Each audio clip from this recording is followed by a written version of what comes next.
You know, it's been such a hectic couple of days. I haven't even taken any phone calls, and haven't certainly gone into my grab bag of bits in the briefcase. So let's. Is Bababooey back today? Bababooey called me last night, and he goes, "Wolf, I hope I'm not pressing my luck." He had this all prepared, you know. Yes, he had a speech. Yeah, Wolf, I hope I am not pressing my luck, but do you think I could have one more day to be with my baby? Who had the baby, Rob? Was it Mary or Gary? I think Gary's having trouble recovering from that delivery. Unbelievable. He's such a woman. What did I tell you? I said last week he's going to want a week off, didn't I? Yeah, because he told me he's not taking a week. He's coming back tomorrow. He says, you know, he says to me, I could stare at my baby all day, and I do. I'm sure he does. He's like Bababooey Gump. Yeah. How did you get here, Jackson Delavate? Is he okay? Or is he like me? So John went up to see him in the hospital with the baby, and he's walking around beaming, you know, holding. Like he did something. Yeah. What did he do? Nothing. He did what he did with all those women he used to run around with day and night. Except he wore a rubber with them. What did he do? He didn't do anything. You know, that's the thing. Even around here, when he hardly does anything, he's so amazed by his own accomplishment. And he wants to be complimented on it. I know. You know, hey, I got something right. You're supposed to be raving. Yeah, he always says that to me, that I don't compliment him enough. Yeah. And I go, well, gee, I don't really think that just because you're doing your job, I need to compliment you. Who's complimenting you? Yeah, no one. I haven't been complimented in a long while. Let me take a break here. So anyway, Baba Fohai will not be here, but Stuttering John and Steve Gorilla will be producing the program. The two guys needed to replace the hard work of Bababooey. Okay, let me take a break. We'll be back right after these words. Hi, this is Sandra Bernhard, and don't you dare miss Howard Stern. I never do. He's the hottest. Thank you, Sandra.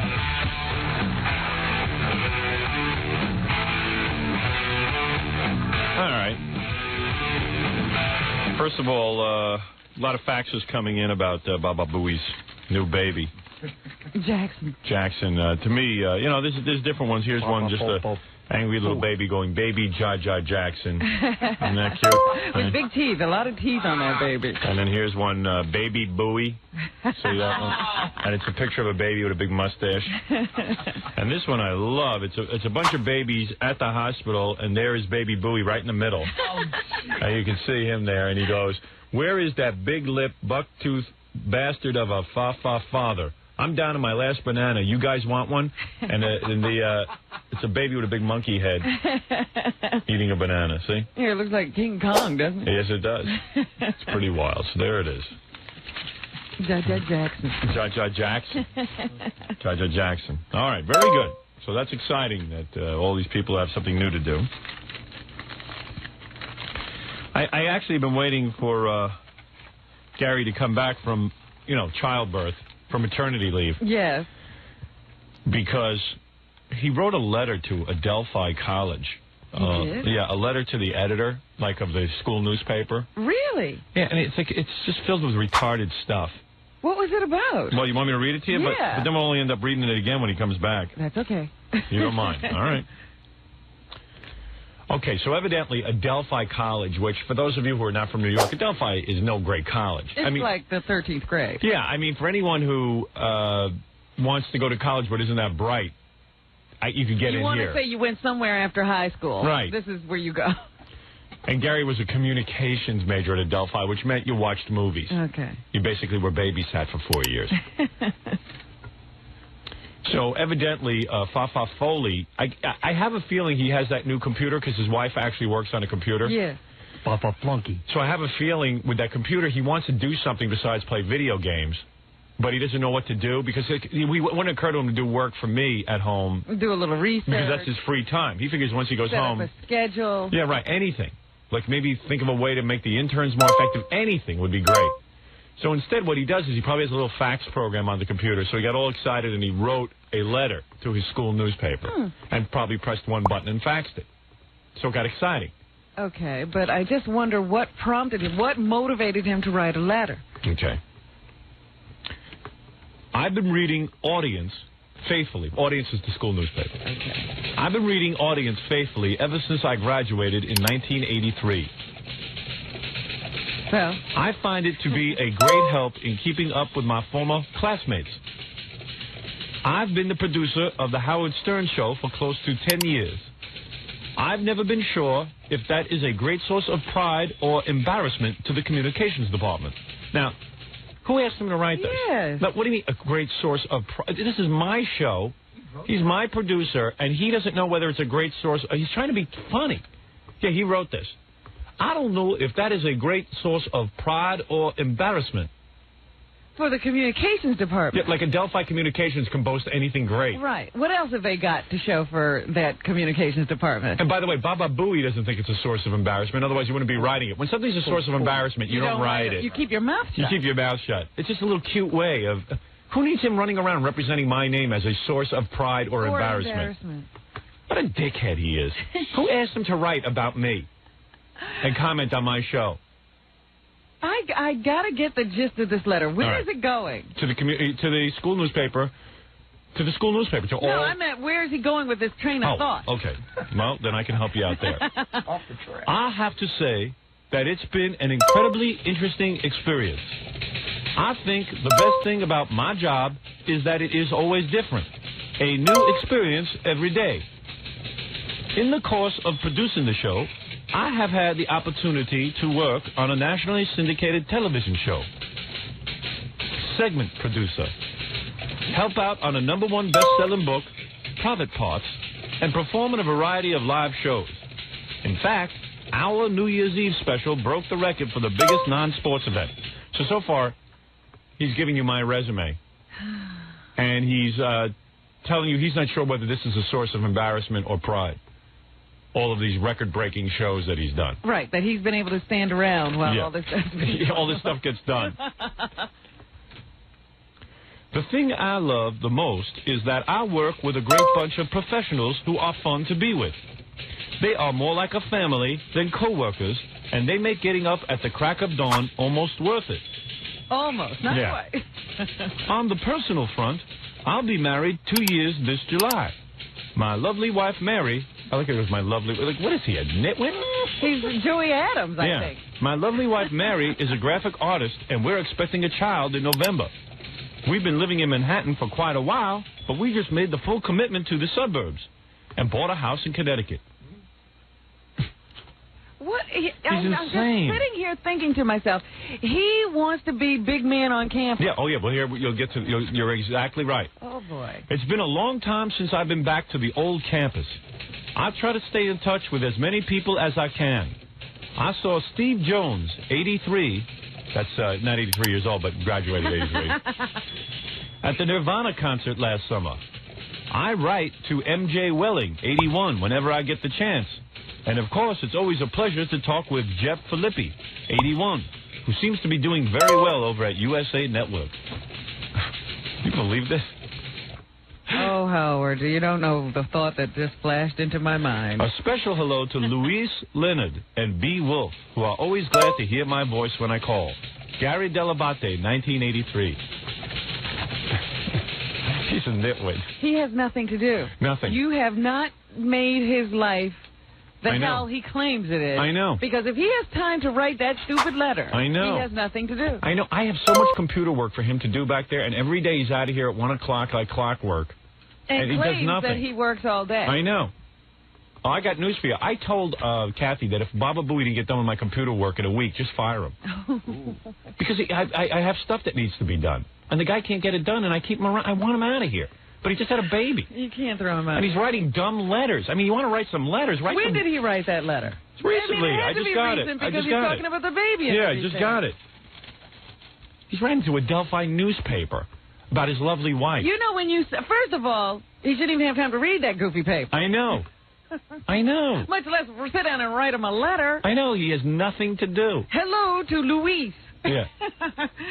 You think I have time to write to my school newspaper? Or care whether they think you're an embarrassment or a source of pride? Yeah, and why is he using my name as an embarrassment or source of pride? He's a nut. And my lovely wife, Mary, you know, he's composing on his home computer. My lovely wife. Like, it's an accomplishment that she's pretty. He has no use for that computer at home, and he's trying to come up with one. I don't think he has enough to do. And this is why he has time to figure out how the fax modem works. And I have tons of stuff for him to do. Gary Puppet wants to chime in. My job is different every day because I find a different place to sleep and read newspaper every day. Yeah. Every day it changes. Write that down on your newspaper. I have tons of work for him to do. But, it's such a nothing letter to write. I know. It was nothing. And plus, anyone who knows who he is knows all that stuff anyway. What did he tell them? But he's not sure whether it's a source of pride or embarrassment. Yeah, it's not like he's concerned about anything at the school. It's like, hello, remember Gary? Yeah. Jackie, did you hear the letter I just read? You missed it? Oh, man. I'll give it to you to read during the commercial. From Gary Delabate writing to his school newspaper. his high school? No, college. Oh, yeah. You know what it is? To give them an update? Yeah. Yeah. On what he's doing? Yeah. I'm like married that to my lovely essay. wife, Mary. What have you been doing in your life? Yeah. Nobody asked him, but he had to write in and tell him, because you know what it is? He's got that home computer, and he's got too much free time, and he doesn't... To rationalize spending all the money on the computer? Yeah, so he's just trying to figure out uses for it. So now he's faxing, and you know how easy it is to fax from your computer because you just press a button and it sends it out. But it's a totally worthless fax. Yeah. Must be a short letter. Yeah, and he got tired of writing, I think, on Prodigy, so now he's writing letters. Stupid idiot. He's writing hellos to people he talks to on the phone. Somebody sent it to me. It was printed in the school newspaper? Yeah. This letter would have been longer, except I have to rescue the princess on Prince of Persia, too. You know what I'm wondering? If I had been the people at that school, I wouldn't have published this letter because I wouldn't know whether it was a source of pride or embarrassment. Yeah. And he doesn't know whether it's a source of pride or embarrassment to Adelphi College that he works on this show. Yeah, listen to this. I've never been sure. He goes, oh, yeah. I've been the producer of the Howard Stern Show for close to 10 years. I've never been sure if that is a great source of pride or embarrassment to the communications department. Yeah. Like any of the professors there have a better credential. Like any of them have done anything. Like they have the right to comment. Yeah. A source of... And Gary, of course, not sure whether his job is a source of pride or embarrassment. The letter is a source of... Yeah, absolutely. He's such a dick. At some point, after working on this show for so long, you get in the middle of a letter like that and you say, wait a minute, this might come back to haunt me. No, not him. He thinks there's nothing wrong with that. This is going to come back to you. No. He's a You're not going retard. to get a hold of that. And then he called me last night. He goes, I hope I am not... He goes, I hope I am not pressing my luck by asking for another day to be with my baby. Like, stay out my baby. Did he really say he could look at her baby all day? He goes, I said, well, Gary, how is it? I could stare at the baby all day, and I do. And the baby stares at me all day because he can't believe these choppers. They hypnotize He may be a newborn, but he's just taken right in. He's hypnoptized. Mesmerized. You know the baby has 2 teeth already? Oh, stop it. It's only 2 days old. And they're 4x4. And they're the second set of teeth just passed right by the first set. Pushed out the first. It's unbelievable. Genetic, what is that called, an anomaly? Yes, a genetic nightmare. What's a genetic anomaly? Means that it's the only one of its kind. Yeah. Better be. Better be. He's such a dick. I need to be with the baby. Oh, I wonder how long he worked on this letter. Oh, I'm sure. This wasn't a first draft. No. He had to work on it. Oh, yeah. He got his original thoughts down, and then he had to shape it and mold it. Yeah. It was just fun to work on the computer and have an excuse to sit there. Probably moving around text and stuff like that. Oh, so yeah. he could just play. Cut and paste. Preparing his letter for Adelphi. Did he at least enclose a picture with it, like a picture of him eating the duty out of a diaper? Or running around in a monkey suit? No, I didn't include that. Hanging from a tree. He didn't put that on his resume. Yeah, right. That's not a source of embarrassment for me. What a dick. He's not sure whether his job is a source of embarrassment to Adelphi College. Yeah, they're all sitting around talking about it. They're all running around looking for jobs. People who don't know him are embarrassed at him. Yeah. Oh, boy. What a dope. Oh, man. Do you think like they're going to erect a statue of a monkey at the college? Yeah. Gabgagooey. Yeah, hang a big picture. He amazes me. I never get tired of thinking about him. Bababooey. Not Bababooey. Hey, wait a second. Wolfie? Yes. Oh, cigar, thank you. It's a chalk cigar. Oh, thank you. Yeah, I'll give you a to because I know you'll eat it. Oh, thank you. Yeah, people just hand his cigars right back to him. You already ate 5 of them. There he is, the father of Jackson Booty.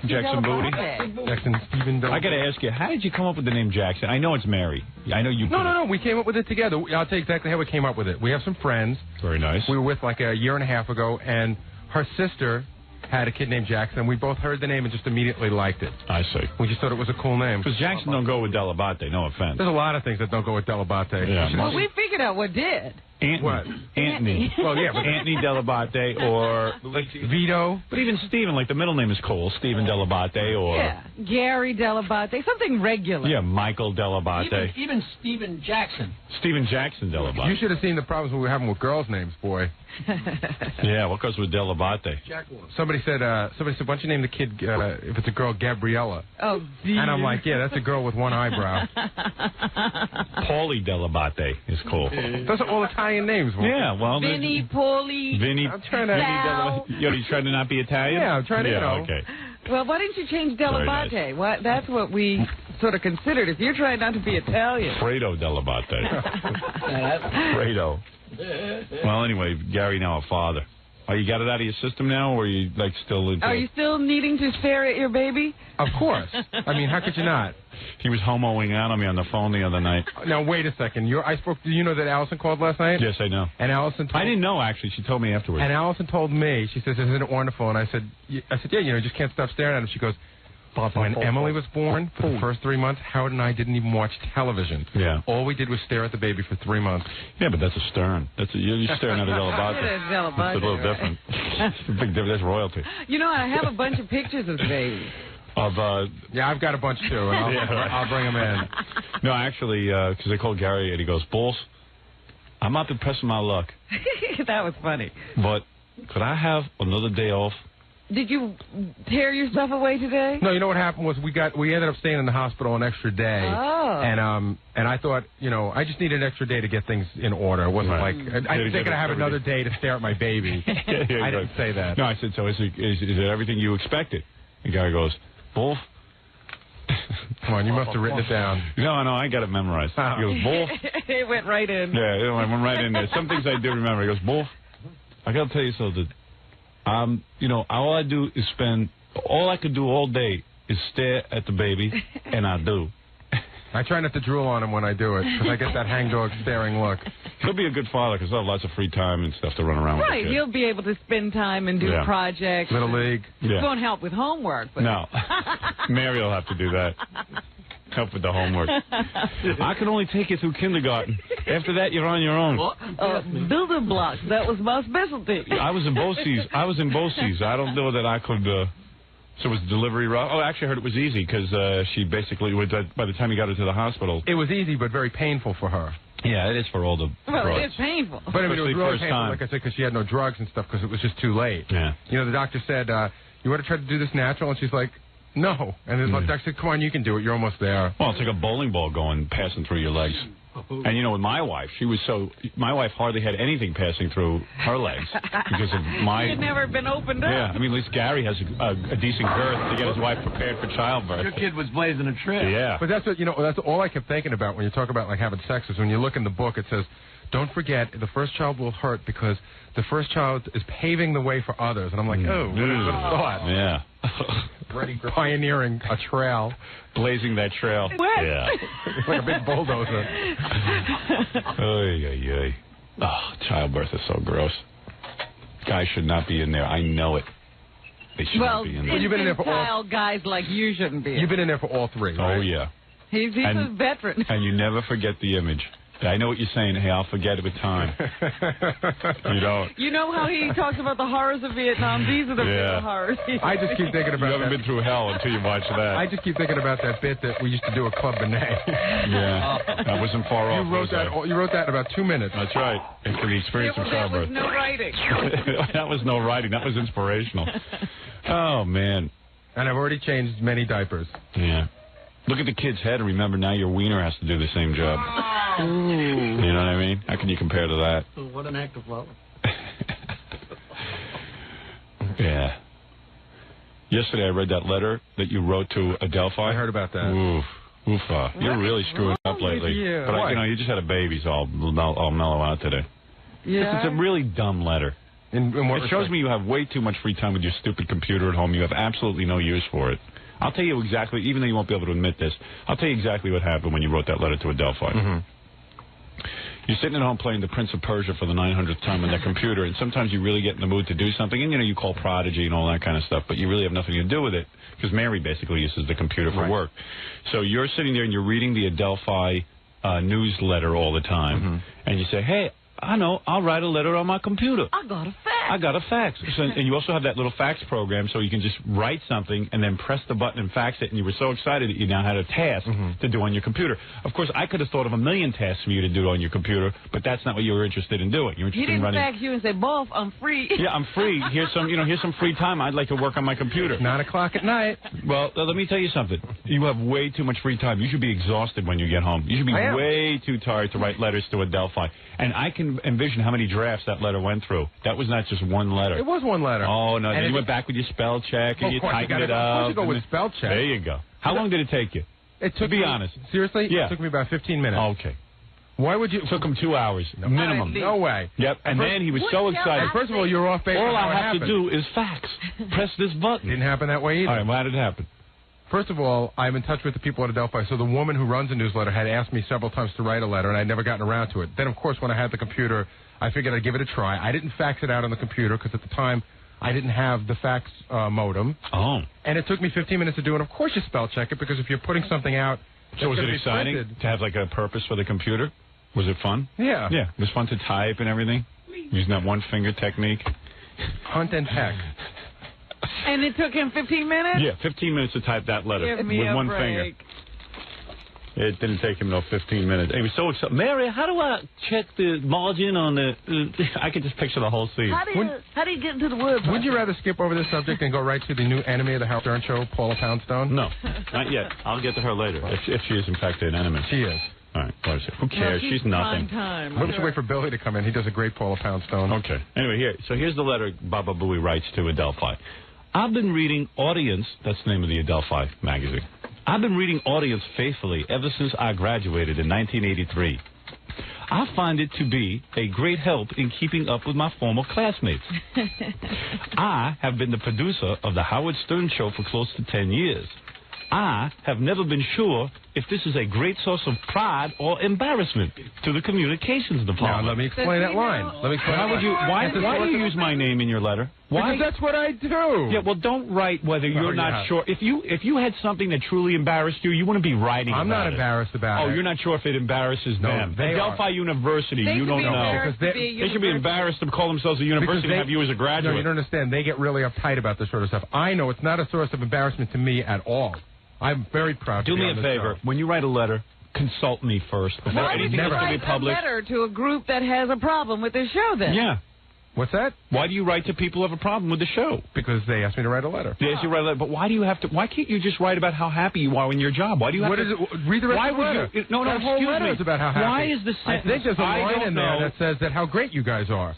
Doesn't matter. Why would you write a line that says, I don't know whether Adelphi is embarrassed by my job or... Howard, why don't you know? I don't know why you would support them. Howard, don't be tongue-in-cheek when it comes to my career. I can do whatever I want. No, you can't. Don't work for me. Don't work for me. I am very serious. It's the same as when, remember I told you to stop giving interviews to newspapers? Right. This is an interview to a newspaper, whether you know it or not. No one specifically asked you a question.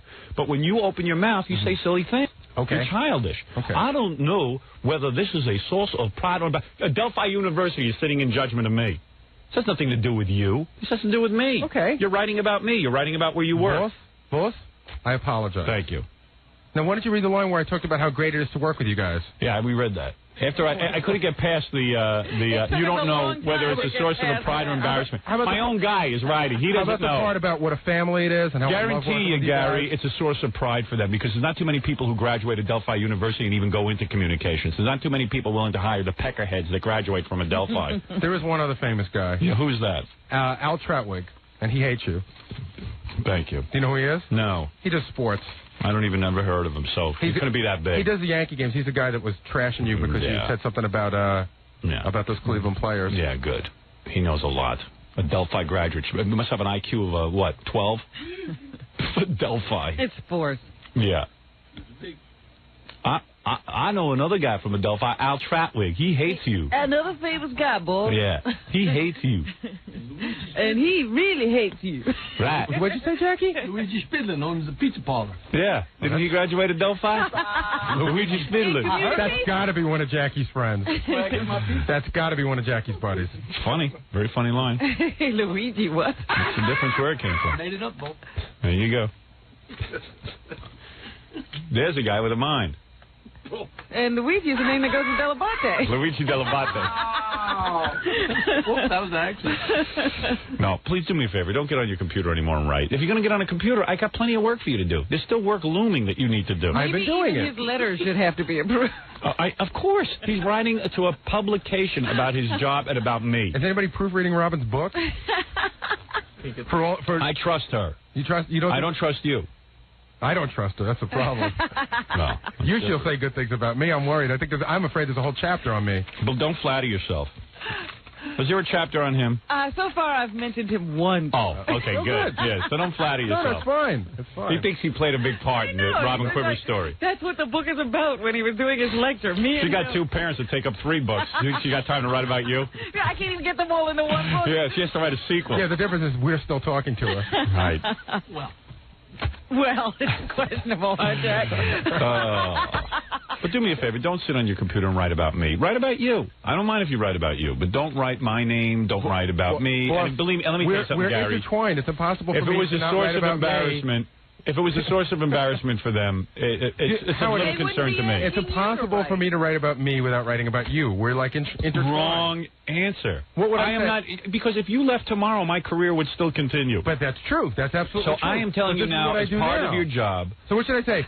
This is what I do for a living. I can't tell you. So what I do for a living now, I produce a radio program. That's all. Oh, don't say which one. Don't mention my name, and don't talk about whether it's embarrassing to the university or. I happen to think what I do for a living is pretty special. And so do I. Good. So don't write whether you're not sure. If Adelphi wants to come out and write a letter about that they're embarrassed by the Howard Stern show, fine. I haven't seen any official documentation about that. Read that resume again, Hugh. He puts in the letter. Okay. Oh, you know, Howard puts that paper down. You make him pick it up. And you wonder why I want to hammer you. You know, you see what's going on. You're cracking up. I wasn't sure if it was still interesting. Robin keeps me on track. Dear Adelphi, I am sure that I am a source of embarrassment to the human and close to human race. I was this close. I have a job, but it's a secret. Every minute that this goes on, Robin, I'm timing. Now it's my fault. It's now all your fault. That's it. Guy just had a baby. It's like... What baby? I was slapping him back into reality. I have to say, working on the Howard Stern show has been an incredibly interesting experience. I think the best thing about my job is that it is always different, a new experience every day. In the course of producing the show, I have had the opportunity to work on a nationally syndicated television show, segment producer, help out a #1 bestseller book, private parts, and perform in a variety of live shows. In fact, our New Year's Eve special broke the record for the biggest non-sports event. I guess that's why Adelphi's embarrassed. Embarrassed, yes. Because it could be a great source of embarrassment. Yeah. Too much success. But the thing I love the most is that I work with a great bunch of professionals who are fun to be with. They are more like a family than co-workers. Yeah, right. And they make getting up at the crack of dawn almost worth it. On the personal front, I will be married 2 years this July. My lovely wife, Mary. I don't even know what that is. I make a goof on the air and say my lovely wife, so now he's me. My lovely wife, Mary, is a graphic artist. You're going to patent that, boss? My lovely wife, Mary, is a source of embarrassment to Adelphi. His lovely wife, Mary. This is a source of embarrassment, but I have a lovely wife. Yeah. So her credit is that she's lovely. You are an embarrassment. I'm an embarrassment. So treat me like your wife, because I guarantee you, man, the day I dump you, your wife's dumping you. I do treat you like my wife. Trust me. Lovely boss. Yeah, I have a great boss. That's all. I don't see anything about being embarrassed to marry. I said the whole thing. I said, what a great. I don't know if there's a source of embarrassment, my wife, Mary, but to Adelphi, I'm the only source of embarrassment to Adelphi. Yeah, you are the scourge of the earth. Yeah.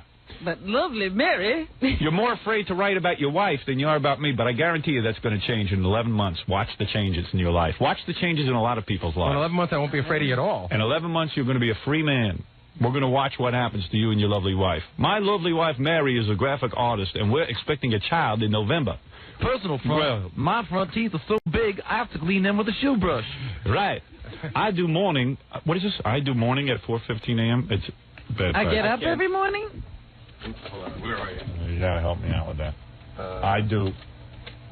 I don't know. Yeah, it got kind of garbled. I do morning at 4:15 a.m. Isn't that when you get up? Yeah. Yes. I think that's what he's saying. It's been a long time since I've been back to the old campus. I try to stay in touch with as many people as I can. This was ridiculous. The hellos. Yeah. I saw Steve Jones, 83, Hi, Steve. at the Nirvana concert last summer. Wow. I write to MJ Welling, 81, whenever I gets the chance. Good friend, just spoke to her last week. Hey, MJ, what does the M stand for? Mary. Hey, What Mary does the J Jane. stand for? Jane. Mary Jane. Hey, Mary Jane.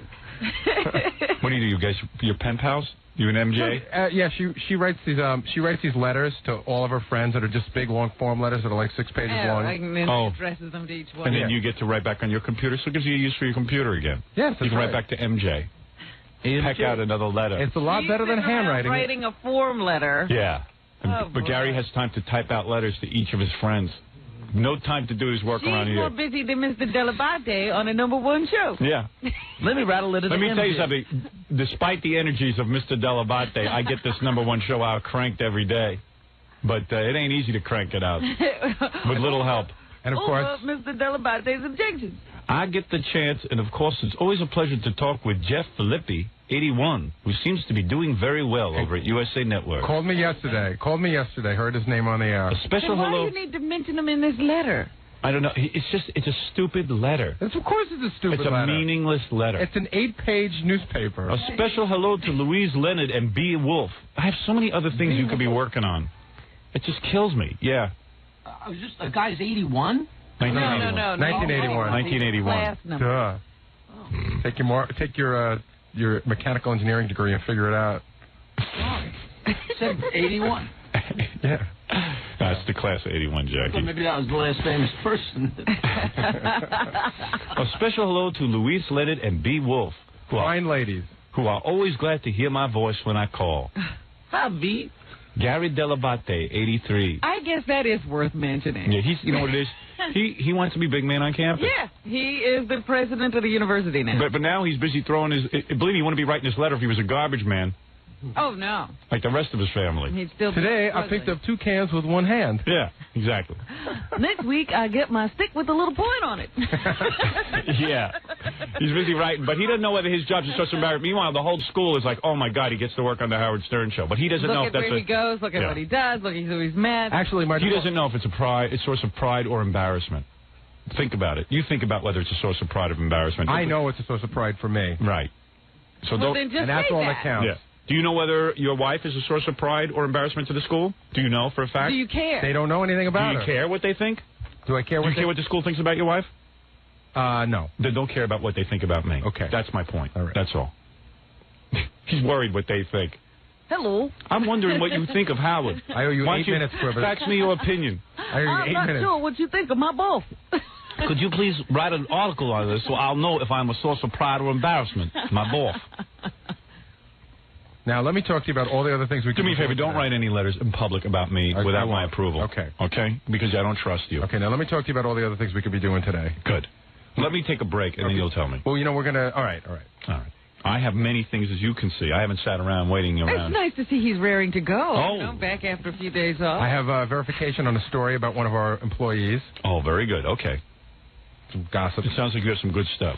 At least he's been working on this. Excellent. That's right. Excellent. He's my Did you eyes and miss ears. him in the last Yes, couple of days? absolutely. Did you? I Yes, did too. absolutely. I did. You were missed. Show ran better than it ever ran, but I missed you. And I have to tell you, I have some interesting gossip also about Miss Howard Stern. I got to tell you off the air. She was here yesterday. I Told know. us all. I heard the whole thing. Oh, Oh, and I see. there's I more? have gossip that passes that. Oh, well. Certainly you've shown your worth here this morning. I got a half hour reading your letter, and now you're back. Wait till I tell you what's going to go on here next week. I haven't even sprung that on you. Really? You know about that, don't you? Yes. Yeah. What's this going to be? Something big? I don't know whether to tell you in advance or surprise you with it or what. You are gonna love this, Miss Really? Quivers. Oh, yeah. The interest factor is 10 and the cringe factor is 10. Yeah. Oh, you got my vote. Let's do it. Well, it's going to happen. It's just a question of whether I tell you about it ahead of time or not. Well, I haven't told Jackie and Fred either. Actually, you and I, what this is. you and I are the only ones that know. Yeah. Will it be a source of pride or embarrassment? Thank you, Gary Puppet. That's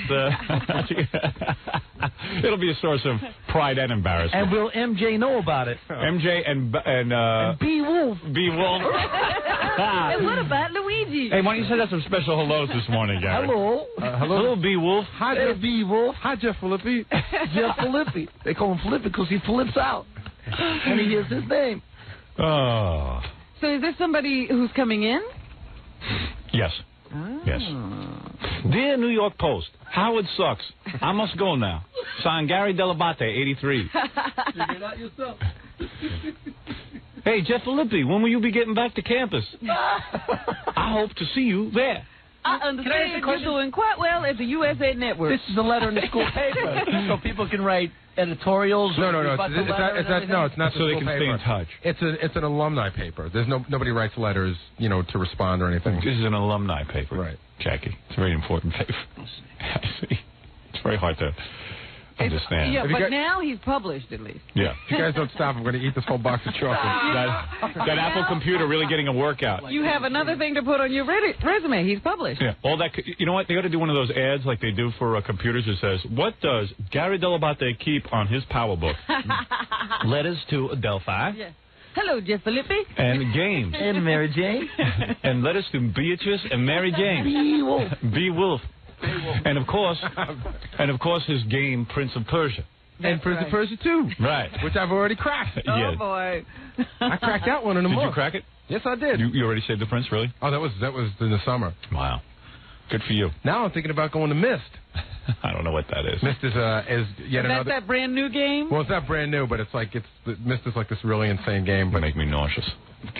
I appreciate that.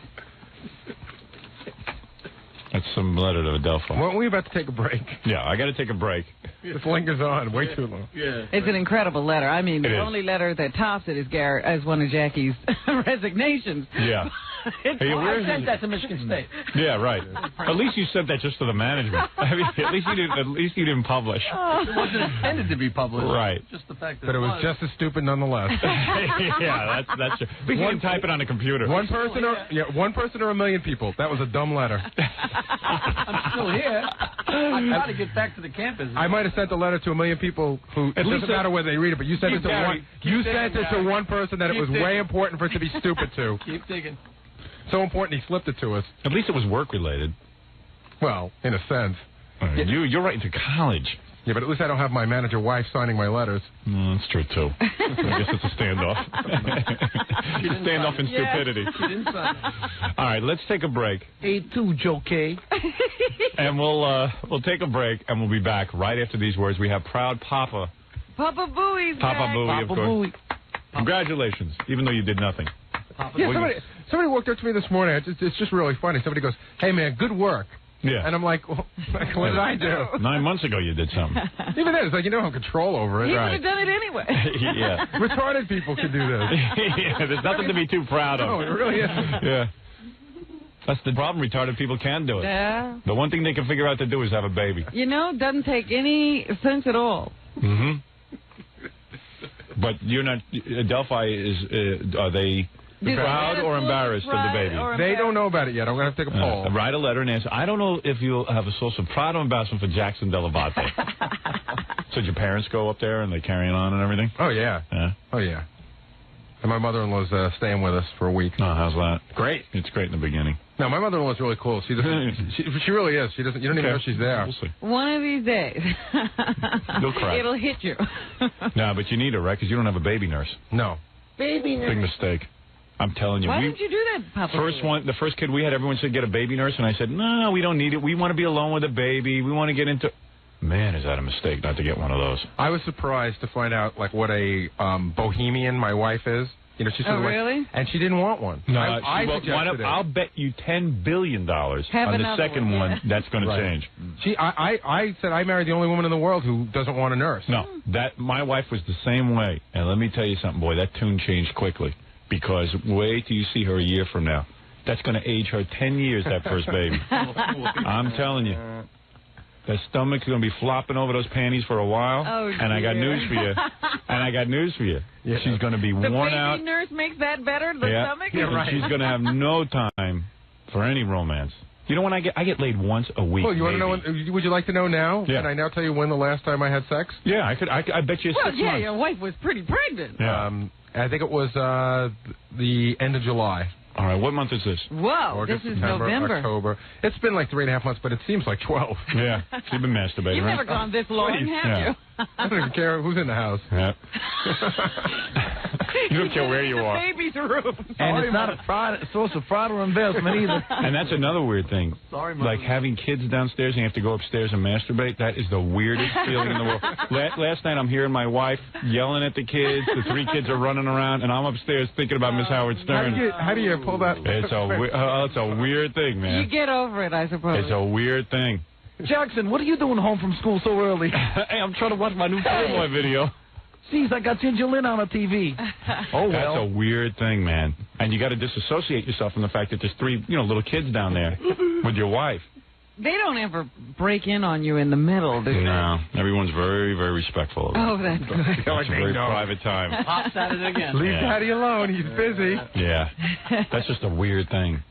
But your wife knows, right? No, I never. doesn't? No, of course not. Does You don't your even wife? Oh, yeah. She does. Really? Yeah, she doesn't care. Now that's a source of embarrassment. That is. Do you admit it to your wife, Jay? Dear Adelphi. No, not in so many words. Oh, Not like, boy. hey, just Wait- got wait a done. second. According to me and my wife in hold private, excuse me, according to me and my wife in private, when she asks me, is it really true? I go, Allison, I'm so exhausted. I don't have time to do that. I'm not going to get into it too deeply because Then don't. it's too dirty, but Jackie Mm-hmm. has committed that act while his wife is asleep in bed. Right, but she doesn't know. I mean, he's got balls. I would never do that. Me neither. I wouldn't either, but his wife doesn't know. His wife sleeps like a log. She's got nothing on her mind. Farts and Exactly. snores She and- farts and snores all night. When she's not making bull winders. He must want her to find out. No, he doesn't care as It's much. not that big a deal, but you don't just walk up and say, hey, guess It's a big what? deal with my No, wife. just do it My when wife you would butt think it to was. butt. My wife would think it's the end of our marriage or something because I do that. But It really amazes me that she still doesn't know. Listen. Let's just say It's that healthy. this keeps my marriage alive It's healthy to by talk about. having the pretense that I don't do this. Because she swears to me, one day we were on the phone talking about this, Right. and she says to me, Robin, he swears to me in private, he doesn't. That's right. And I said, and I all will I can continue tell you, to. Allison, is what he says on She the would think radio. that was wasted lovemaking, like you could have been doing her. Yeah, but she even says, I don't understand, so why don't you do it to me instead of, if you're really horny. because I don't want to do it to you. I want to go upstairs with Miss Howard Stern in my mind. You have a 5 date. minutes. Yeah, I have a date. I'm excited about my date. I gotta go get myself clean. I shower before I go to bed, so I'll be clean for my date. I got to pick her up and fun. Get ready for it. It's a hell of a life. You know what? I never predicted that I would have women throwing themselves at Howard, me. where are you going with those flowers? God really, I know that I'm being paid back for something in my life. Well, you know what else it is, too? What? When you do that thing, by yourself? Yes. It's sort of like going to the express checkout. It's like, you don't have to spend a lot of time. That's true. It's true. It's just like, 5 items or less. See, my I'll wife hand them doesn't out, I understand pay that. cash. It's maximum pleasure, minimum investment. See, my wife doesn't understand that, she could come upstairs, get a little, she uses a little of that hand cream, and she could do the whole thing for me. But it's a whole process. You gotta lay there. I'm done in 2 seconds. You gotta make Yeah. to the other person in the room. Yeah, and she's, what about me? What are you gonna do for me? Should I get the vibrator? And it's like, it's just like, I could go to sleep. yeah, just shut up. I got it. This is medicinal at this point. Just in this. Right. Oh my goodness. Anyway, we're way behind. I got to take a Yeah, break. we were supposed to take a break a long time ago. Well, that's because Bababooey's back. I had a lot to say. I had a lot on my mind. I hadn't seen him for a while. All right. I was going to come by the hospital and see you with the baby, but I was like, what the hell? That's stupid. Yeah, and I mean, What am I they're gonna say? busy. Yeah. It's, family time. Yeah, I figured. I mean, not a lot of people came by, and it was sort of cool. It gave us a lot of time. Yeah. Well, nobody really likes you. Hey, Fred, did you go? You were going to go. No, I was going to go, but you kind of talked me out of it. That wasn't hard. No, Fred was going to go over. I was with Fred on Saturday. Because he said to me, it's like, no, I think you should just kind of let it go. No. I didn't What you say meant that. was, I was on. You meant that you would cause a disruption if you went. Yeah. Fred, no one cares. But but no, it was Saturday, and I said to Fred, hey, you going to go over and see Gary?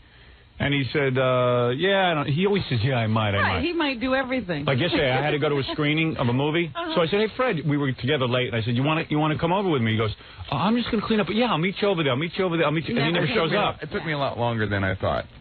But by the time I got there, the movie would have been half over. We're working on something. We're working on the... and he had to clean? I had to do some dishes, Robin. Yeah, he had to clean my dishes. Anyway, so... And it was a pride of source and embarrassment.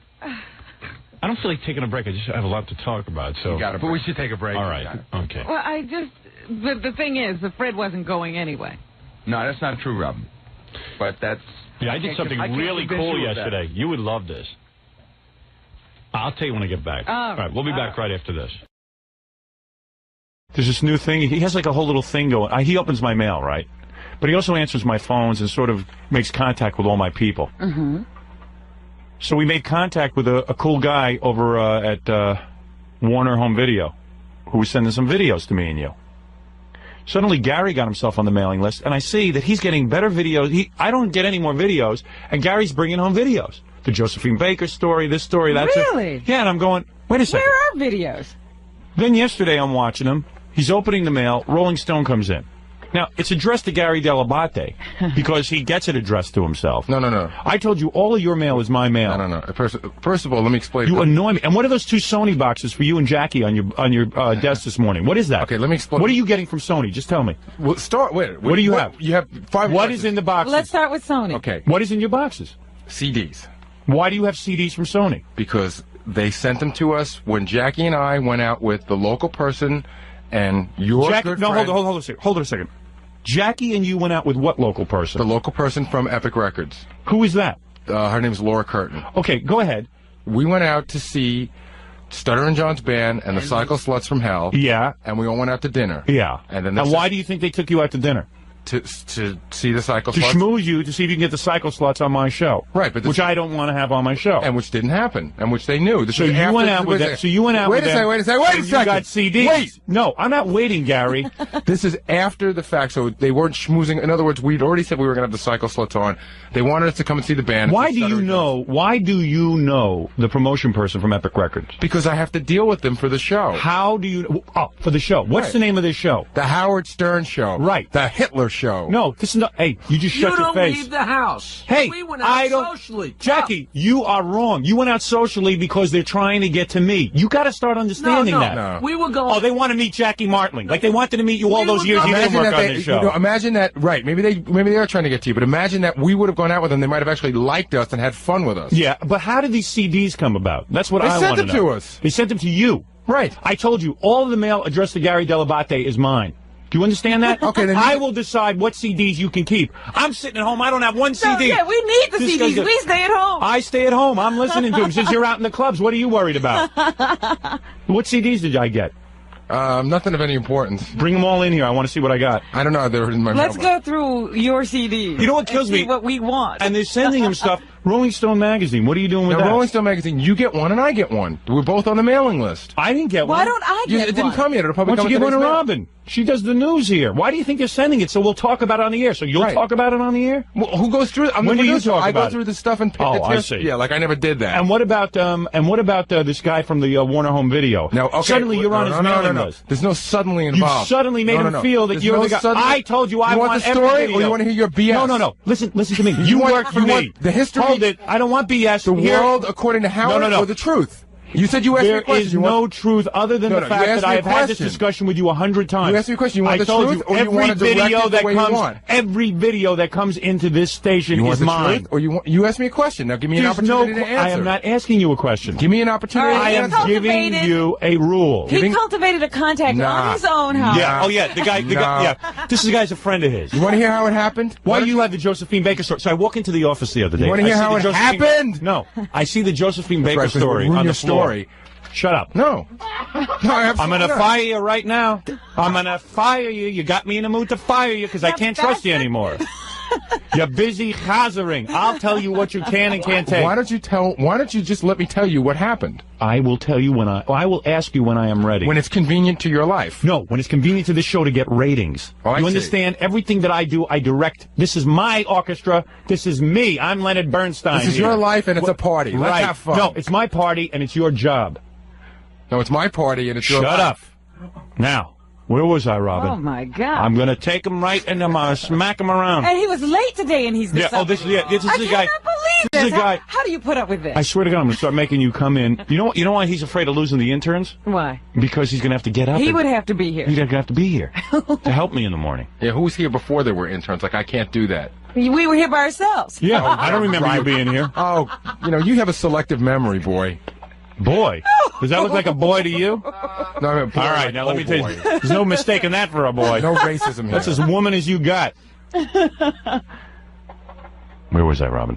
All right, so I walk into the office. How you found the Josephine Baker store. So I walk into the office, and I see like these pretty good videos that I'd be interested in. You know me. I'm like, I don't go to the movies. It's very difficult for me to go to the movies. I got to disguise myself. And I go into the office, and I've had this conversation on the air with Gary and off the air for several years now, that anything that comes in, promotional items, any items, I want to see. Yeah. I want to see what's going on. I want to see who's taking what home. I want to know. I consider all of this my property.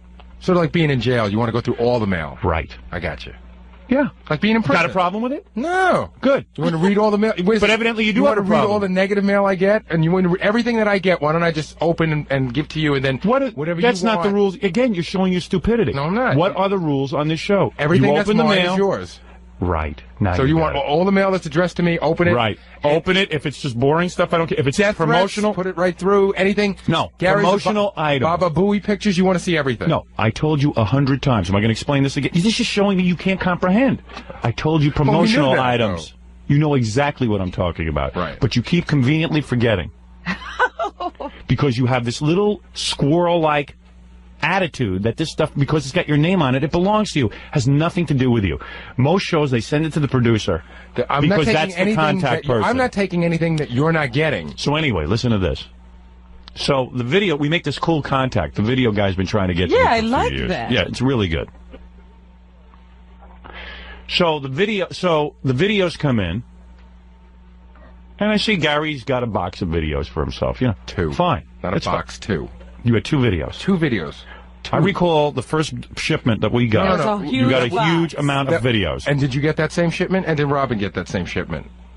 No one is arguing that. You're not listening again to my statement. Did you let him get again? You're being stupid. So wait a second. If you got a shipment and we all got the same thing, why wait a second. Let me finish what I am saying. So we get 3 shipments of these videotapes. Yeah. So I look over the box, and I got some good videotapes. Fine, okay. So Gary tells me he got a box. Fine, that's what he's supposed to do. He got a couple of videos in there that I didn't get. They were different than the ones I got. As usual. Yep. Those are not wrong, You my just friend. selectively make this stuff up. I did not get the Klaus von Bülow one. You did. Now. Oh, I haven't gotten that one. Of course No. It went the other way around. Okay, good. You got it, and I didn't get it. I see. I didn't get And I've been asking you to borrow it ever since. Is this truth or lie? No, truth or lie? Lie. Oh. You're so selective. I will decide now what you get. You will also decide what the truth is. No, I have decided what the truth is a long time ago. Right. Now, if it actually matched the truth, it'd be a beautiful thing. After the show, every box of stuff that comes into this place will be on my desk open for me to inspect. Jawohl. Got it? Got it. Good. What you get delivered at your house is what you get delivered at your house. No, let me bring that in, too. But if it has anything related to do with the show, you have it delivered to me. So anyway, listen to this. Yes. Now, now understand something. The reason this guy is sending this stuff is he wants to have his tapes talked about. Wants to, because we watch a lot of videos. That are going to be in video stores. Exactly, Robin. And he knows I watch a lot of videos. So understand what this is all about. So I can afford to go out and buy videos. The problem is that some of them are advanced releases, and he wants to pre-hype them. Right. Okay. So the box of videos comes, 3 different ones, and they were a little bit different. There were a couple of different videos. I said, fine, everybody take their own thing. I don't have time to deal with it now, but I was aware of it. So lo and behold, I walk in the other day, and I see the Josephine Baker store. I see a couple other videos, like in Gary's little corner there where he takes stuff home. Right. I always look at that corner. Me too. It's always packed with stuff. CDs, videos, tapes. magazines. It's unbelievable. You could open a store with what he hauls home every day. So it's like the Christmas corner. You would think it was, if you put a tree over it, you would say, oh, okay, they're celebrating. Good haul this year. Right. So I say to Gary, what is this Josephine Baker story? Oh, well, forgot something to me. I said, I'm taking it. And now, I should not be put in that position. That's how it went. Boy, you are just make stuff up. You just tell me how it went? Exactly how it went was, oh, what are these? I didn't see these movies. I said, oh, the guy sent those. And you go, oh, I didn't see them. I said, hey, boss, why don't you take them? I'm not going to watch them. Oh, you take them. Exactly. That's exactly how it went. But did you hear what he just said? That is correct. That's exactly how it went. Right. I was put in the awkward position. No, all you said was, what are these? These were going home with you. But since he's not going to watch it, he wasn't interested. It's okay for me to take them. If there was something he was interested in, they would have been squirreled away in that little gym bag of his. Have seen them. Gary, if I ever hear again, just listen to this because I don't have time for it. Well, if I ever hear again of something leaving this, if I get a casual call from Harvey Leeds or something, and he says, hey, I sent over some records, did you take a look at them? If I hear that stuff always goes to you. No, it doesn't. It does too. Good. Then you're doing your job. That's right. The videos, there seems to be some confusion on. No, there's no confusion on the videos. I'm going to tell you right now what happened. And I'm going to spit this out if I have to die choking on these words. I wish I could save the original letter that guy sent me, but he said that what is the letter? Tell us. He said, I put Howard, Robin, and you on the mailing list. Go ahead. The reason I put you, Gary, on the mailing list is because you take so much crap from Howard that he decided, not me. Go ahead. Not me asking him, but he decided... He said, I decided that you should get some videos. Okay, now, having heard that, it proves to me you're even stupider than what I thought you were. Is that with a T? Yes. You are stupid that I can't even spell it right. Stupid. With a T. Right. The guy from Warner Video doesn't decide what you keep. I don't care if he sends you a letter that says, Gary, I hear you're going to the electric chair, and I am sending you this box of adult diapers so you don't wet yourself. I want to know about the box of adult diapers. I want to see the videos. He said, the guy from Warner has nothing. He decided on his own. If you were no longer my producer tomorrow, he'd be deciding nothing. Well, as no longer your producer, I would get no mail at all. Right. So that's a big deal. Thing to think about, Gary. Keep your job. Keep your job. Keep your boss happy. Get out of here now. And repeat after me. Oh, no. You. Howard owns everything. Everything. I deserve nothing whatsoever. I could write these. I know. I will empty my pockets each day for my master. Do you think that I may keep one set of clothing? And that's it. Now get out of here. Do you think that maybe this guy's so stupid? He goes, oh, the guy from Warner Home Video says I'm allowed. He's now running this office. He runs my office. But I don't understand. If I'm getting, except for that one instance, right? I want to see what's identical. Get out of here. You're not. I want to look over every piece of mail that comes in regarding promotional materials. Should we set up a metal detector at the door? Do you think that's important? Now, what? You want to just X-ray me? No. It's a trust system, Gary. Well, it obviously isn't working. Bring in my CDs. Bring in my Sony CDs. I don't know where they are. Well, go find them in the box. I want to see where they are. Okay. And then I'll decide what you keep, if anything, today. Mr. Late. Just show up on time for work. Stop worrying about hoarding like a squirrel. Comes here to collect. I think Fred Norris is just sitting over there. Why isn't he entitled to something? Because he doesn't answer the phones every day, so he doesn't find out about this stuff. No, Fred Norris will have some things. I'll tell you what, because Fred goes out as much as you do. And he doesn't know anybody. So you've decided, because you have time to go out, because Fred's busy writing and working with me. Fred's got his own connections in different areas. So Fred should now go out and try and get as much free stuff as he can get. No matter. We'll all go around using my name getting free stuff. Is that the idea? That's not how it works. My name represents free stuff for you. Your name represents a lot. Your name, whatever comes into this office, I want to see. I will decide what you keep. Your attitude is way wrong on this, Gary. Yeah, sure. It sure is. Examine it. Okay. Go back to the office and think. All right. Examine your attitude. He's a big producer now. I've got a big shot on my hands. Big shot. He has to leave it with a shopping cart. First of all, every time you get Rolling Stone, you tell me to give it away anyway because you get it at home. Ask first. Boy, it changed since last week? Yeah, maybe I canceled my subscription. Yeah. You find out each time. Maybe I want to give that to Fred Norris today. I might have a special assignment for him. There's an article on Arnold Schwarzenegger. He does the impression on the show of Arnold Schwarzenegger. That would be good for him. All right? I'll decide. I'm a very generous man with you. I'll let you keep everything, and you know that. I want to know first what's going on. I want to know who's using my name. When boxes of Sony are delivered, I want to know who's going out to dinner with Sony. We told you we went out to dinner. We told you all about it. I want to know what is going on with promotional items. There's a variety of reasons why I want to know, none of which I'll go into with you because you don't deserve an answer, and I don't have to explain myself to you. Was there an opportunity for us to talk today? Bring in my CDs during the commercials. I will now take a break, Robin. Thank you. It's called a break, so I can get a break from Gary. This is the best of the wrap-up show. A recap and behind-the-scenes look with John High and Gary Dell'Abate. The best of the wrap-up show begins now. Hey, it's Sal Governale, and on Monday's wrap-up show, we discuss my past family life, all the crazy things that I've been through, and we also discuss, could I possibly pull off a Ponzi scheme without my wife knowing? It got pretty crazy, but then, of course, old fart grandpa Ronnie Mund had to stroll into the room, for lack of a better word, and take over talking about his red carpet shenanigans. Who the fuck would want that old bastard on a red carpet? I don't know. See for yourself.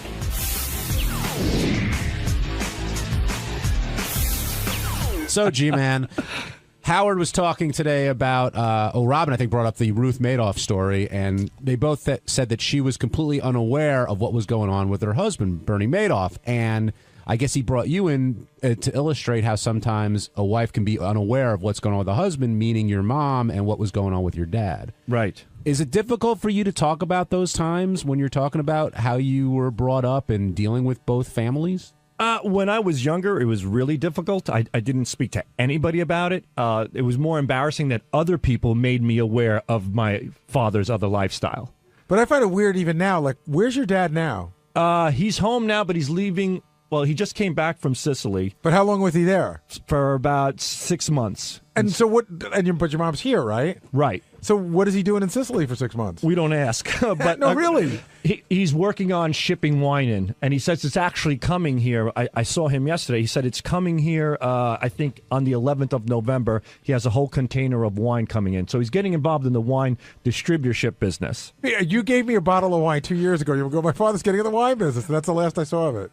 That's the last I saw of it as well. I think my father hooked up with a wine guy. He got a few bottles of wine. He's in the wine business. I certainly hope that's the case, because he's been pressing this wine for the past 2 years, and now this container of wine is supposedly coming in. Now, do you think most wives are unaware of what their husbands are up to? No, not most. I don't know. I think it's important to stay on top of your spouse, on top of your husband or wife. You know, I wish I would have in the past a little bit more. Literally. Yeah, both. Man, it's important to stay on top of your spouse. No, but that's not the question. Our wives, especially of our parents' generation. Definitely not. Definitely. I don't think, my mother did her thing. My dad did his thing. He went to work. She stayed at home, took care of the kids and the house, and that was that. A lot of times my dad would come home and go, I have to go to Arizona this weekend. He would just leave for Arizona. And your mother would never say why? He'd go to open up a business. What kind of business? Or did it ever get that far? I don't think it did a lot of times. We went to Sicily one time. We're driving. I'm in Naples. My dad, we put us all in the car. He goes, we have to go visit my cousins in Sicily. We're driving like for 6 hours. We get on the boat, then we go over the bridge, and we're driving. All of a sudden, he stops. There's this huge rock. He reaches underneath it, pulls out a garbage bag, puts it in the trunk, and keeps going. Nobody in the car says a word. We just know not to. It's just weird like that. Now, do you think in your relationship, I mean, we've been down the 143 road. I don't want to go there, but yeah. Do you think, do you make Christine aware of everything that you're doing? I'm not talking about cheating or anything like that, but I mean more like, work stuff or, if you're going away or whatever. Like, does she want to keep tabs on where you are? In the beginning, I did a lot, but, now I come home and she's like, what happened today at work? And I said, nothing. It's just the same old thing. And she says, why do you get so uptight when I ask you about work? I go, because if I bring something up, we're going to get into an argument and you don't know the whole story. And But what do you mean? What would you argue about at work? Well, let's say like my sex life sucks, something like that. And but I mean, when she says went on to work today, you'd say, oh, we had this comedian on. She used to be on Last Comic Stand, and she's pretty funny. She did the roast. You don't... Yeah, somewhat, but I'm tired. I don't want to talk. I've been talking all day. I've been working all day. No, you're just tired of talking to her. Well, I'm not. Yeah, but maybe, you are. Maybe a little bit. So it got to the point because I don't bring up your work anymore because you don't want to talk about it. And do you say to her, "What'd you do all day?" No. Does she tell you about her day anyway? Yeah, I do ask her from time to time. We do talk about it, but what am I going to hear? She went to Target. She bought bottled water. She stopped and got her hair done. She was, talking to her girlfriends. I got to tell you, we sit at the dinner table every night, and it's not like I'm like, the teacher, like, what did you do? What did you do? I'll be like, Lucas, what'd you do today? Oh, school. I go, Mary, what did you do today? She says, I went to the gym and I did this and I did that. And I do ask the Jack questions. says who was on the show, and that's what you do at dinner, I think. We do that at dinner. I do ask the questions, but there's really, after being with somebody for close to 20 years, it's pretty much the same monotonous routine. So I always ask, and we certainly share a lot of things together, and we talk about our friends and things that are going on, but I mean, so the question is, could you pull off a Ponzi scheme with your wife not knowing about it? No, I couldn't. Not with her. No, she's well aware of my schedule. She does. She puts my schedule together as far as the well. In calendar's this case, it concerned, wasn't Bernie Madoff's schedule. He had a regular schedule. It's just what he was doing while he was there. That's right. I certainly couldn't pull it off. No, we're certainly in tune and in touch with each other as far as I know. Hey, Ronnie, I see you over there. Are you doing Good Day LA or what? I don't know. Where did this come from? Munfan Network. What do you mean? A guy tweeted that, hey, Ronnie should do this Good guy Day runs LA? a thing called Munfan Network, all promotion about Ronnie Mund. What does that mean, though? It's like a website? On Twitter. Is this officially sanctioned by you, or? I don't give. Listen, I don't give a shit what he does. He puts shit up all. No, what are you talking about? Money? What are you? Right away, everything's for money with you. What are you? The funny thing is, about? when Ronnie says he doesn't give a shit, his world, that is officially sanctioned. Are you okay with it though? It's so stupid. Some Some of the stuff he puts up though. Well, it's on my page, so I see it. Well, what are some of the other things like you think you should do? Like here's some of the, like I could get on there right now probably because I'm sure he heard that he was mentioned on the show. There'll be like 10 in a row of what? Hey, Leonardo DiCaprio, put Ronnie Mund in your next movie. Hey, Donald Trump, make Ronnie Mund the judge at the Miss America pageant. All right, so he's spreading the word. Hey, NASCAR, you make Ronnie a grand marshal at your next race. Shit like that. So he said, hey, Jillian put Ronnie on. Right. So, in other words, you're not booked at all. Pretty much booked. No. Oh, okay. I'm not booked. But you are booked to walk the red carpet. Oh, that's got nothing to do with him. And what is that? You're walking the red carpet for Fox, you said? Yeah, for UFC, the launch of UFC on Fox, November 12th. And they're flying you first class? Yeah. Very nice. Yeah, it's cool. Is it because you have another thing coming up? Yeah, I got or something. I have something going going on with them, and the guy who's putting the UFC thing together is also the guy who's part of putting that my thing. thing. This is cool. Like, this is like a soft launch of Ronnie. Yeah. Like, Ronnie's coming here, but not promoting anything, but just people get to know Ronnie for when he's got his big gig. Need to be seen on the red carpet. So what's your plan? As far as what? You're just going to stroll down? You got to have a game plan going in. What kind of game plan? I just walk and do the usual me. Gary, you're a red carpet veteran. What advice can you give Ronnie? Give me some advice. Usually when you're on the red carpet, usually they're asking about the show, so just be ready for questions. I always try to figure out how I'm going to handle anything I don't want to talk about. I'll tell him to fuck off. When Howard's contract was up, and I went to McCartney. I was going to say, your plan for the red carpet is to tell him to fuck off? Well, if I don't like what they're asking me, no, I won't say it. No, I'm only kidding. Well, that's got to be exciting getting flown out to L.A., walking the red carpet. Yeah, it's exciting. I'm all hyped up about it. Are you bringing your girlfriend? No, she can't go. She's got to work. Don't you think? I can't see Jillian not having him. I know there are two other people and others in the decision-making process. Oh, then he put up one also that I should be on Jimmy Kimmel. Hey, Jimmy, he's coming out to L.A. You should put him on the show. Jimmy could probably work you into a bit, but I don't think he could book you as a guest. Yeah. I think that, believe it or not, Good Day L.A., they have like authors and actors on. And I know Jillian could do 8 minutes with Ronnie in her sleep, but I don't know if she could talk the rest of the people, the producers, into putting you on. Right. Yeah. Hey. You got any other plans while you're out there? I'm going to see some friends. Because mostly I got just one thing going on and then the UFC thing. So I'm getting out there on Thursday, so I'll have some free time and see some friends out there. Well, good luck with that. Yeah, thanks. Hey, it's Gary Dell'Abate. On Tuesday's wrap-up show, we talked to Benji because Benji brought in his new friend, his girl that he's in love with, that wanted to perform. So we talked about how wacky Benji was acting. He couldn't eat breakfast. He hung around all day doing her sound check. Then we all tried to give advice, and JD even stepped in to give advice on how not to be a friend to a girl. Here's what happened.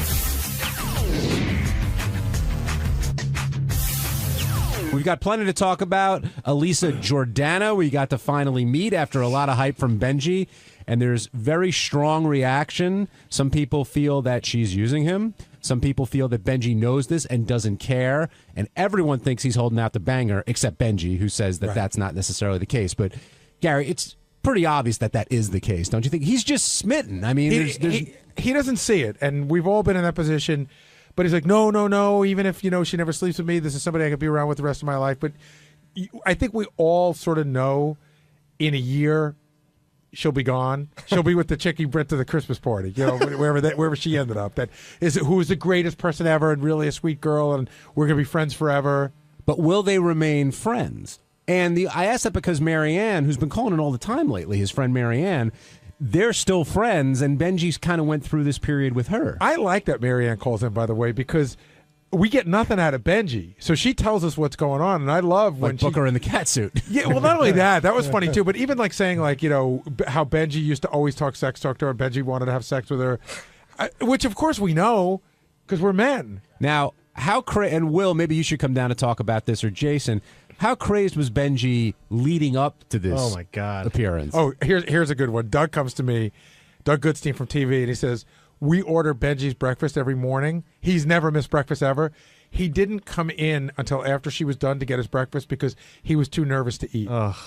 I know Will said that he had sent some notes about her, which makes sense doing the research, but he was sending out yesterday. He sent out a whole bunch of links to her songs and videos. Got that. Then he was hanging around here doing her sound check. Then he was walking her around the station. Went on Jenny Hutt's show to promote that she was going to be on this show. Which, again, I said, I don't know whether Jenny Hutt has 5 listeners or 5 million. It doesn't matter. He got to throw her in front of a microphone.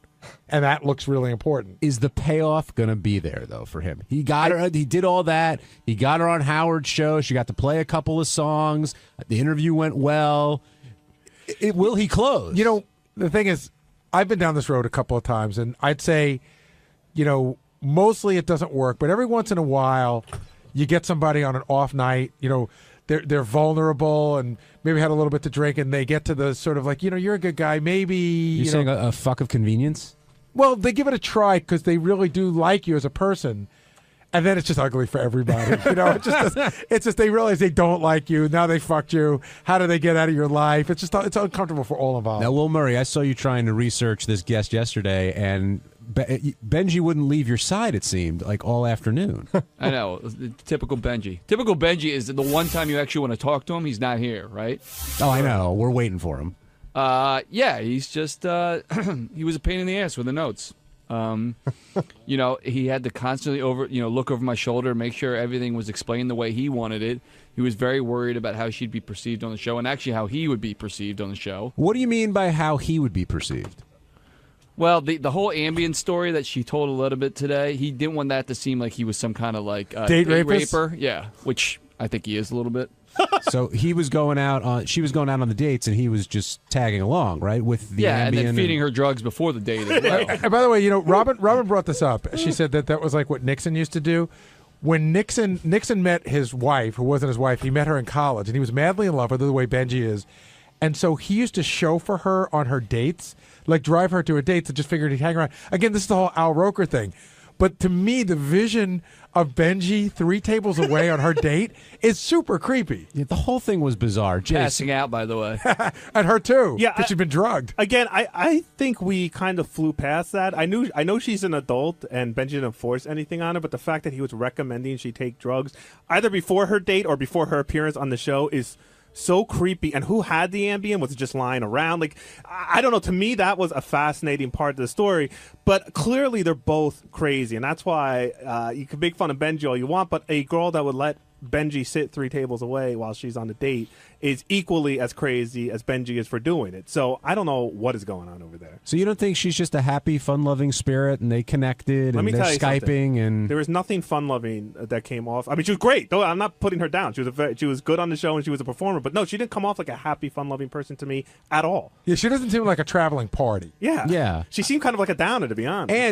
And I wouldn't exactly describe her as asexual either. No. She's very sexual. Stories. No, she's very. I mean, another one of her great lines today was when I told the story about how she went to Rick's And Ronnie said that she'd been at Rick's a bunch of times, and she goes, "Oh yeah, they have great lobster. Like you can't get lobster anywhere else in New York City but Rick's." Hi, Benj. By the way, have you ever had bad lobster? Exactly. It's lobster. By the way, for everyone, we are fully in the vortex. But I think it we makes started sense without you. to go That's there. okay. I don't mind.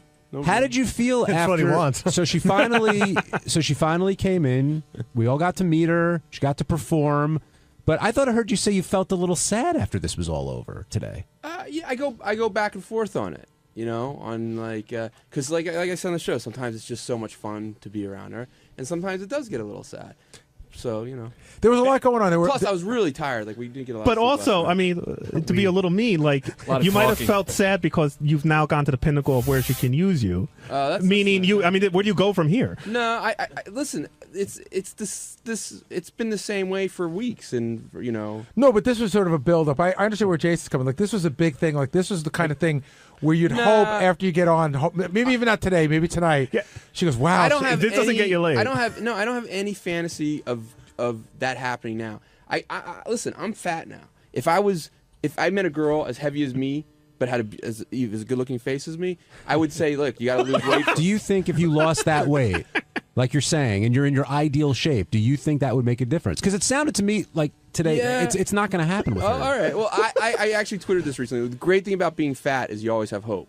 You know. But do you think I lose all the weight and there's this? But do you think it's only a weight thing? That's the only thing between you and her? I think no. I don't know. I don't know. I really don't. Howard asked point blank, "Would you bang Benji?" Right. And she didn't say no, right. But she gave the if there was a nuclear war kind of like she was giving the excuses. She gave the being nice answer. Do you think that would really work? Well, it seemed like you got the sort of not that good looking but a great personality. No, I know. Right? Like I knew when I pitched that as a hey, to have her on. I was just talking to Greg about this. Like there's three things going on. One, did I want to get her on the show and like help my friend out and impress her? Absolutely. Did I want to get her music out there? But I thought the premise of is she saying she's asexual? I knew she might have been just being nice to me, or I thought it was interesting either way. No. If she's really asexual, that's interesting. No, what you really wanted to do was smoke out the truth. Well, seriously, I know. I mean, maybe you wanted to put her on the spot to get to the truth to say, is she asexual or is she just not interested in you? No, but I thought either way it makes it a real interesting to you, especially. Yeah. But it started to come out in the last couple weeks anyway. So do you look at her any differently after today? I'm very impressed by her because I know she's as great as a performer she is, as talented as she is. She's hardly done any like solo radio on herself. Well, solo is herself, but like, and I know she was incredibly nervous. Like I know she's incredibly good, but was also incredibly nervous. So I'm really impressed by her, overcoming her fears and like doing that. That was another thing that I found really, really interesting. Right from when you pitched her at the meeting, I think she's very talented. But we've had many talented people cross through here. Right. I've never seen you so like into it. And I mean, like first of all, even when she was playing today, you didn't even know the TV show was doing cutaway shots of you like bopping and like so. I really do like her music. So I think you really like her. We can tell. I do. I really like her too, but I really like her music also. JD, what advice would you have for Benji? I was also bopping like when Lady Gaga was in. Not like this. I don't know. I don't even know. Like if he's okay with them being just friends, then I'll let him do his thing, whatever. But it seems like he wants. Hold on. But if he's looking, if he even thinks. He's dreaming of a little something more. I think he should just stop. Well, no, because you're really hurting yourself. I get that, and like you said, like I don't think she will meet someone better than me. I don't think that she'll meet someone better than me.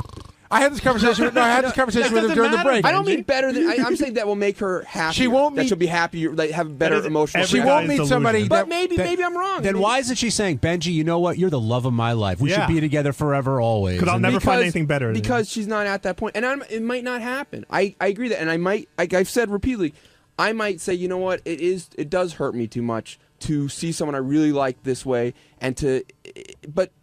Sometimes it does, sometimes it doesn't. I gotta say, what happens. I really like the angle you were taking for like getting her drugged up and then moving forward. So I would suggest, unlike JD, is either get more or better drugs. All right. Where do you think this will? Like, it's a year from now. Will you be friends? Well, we have never not heard of her for 6 months. Where do you think it'll all be? I don't know. I could see like I don't know. She's the kind of person I could see if it doesn't work out. Like maybe I like her. I like her a lot. So maybe it's someone I want in my life all my life. And we, so I don't know. JD, you've been the friend victim, right? With some chicks.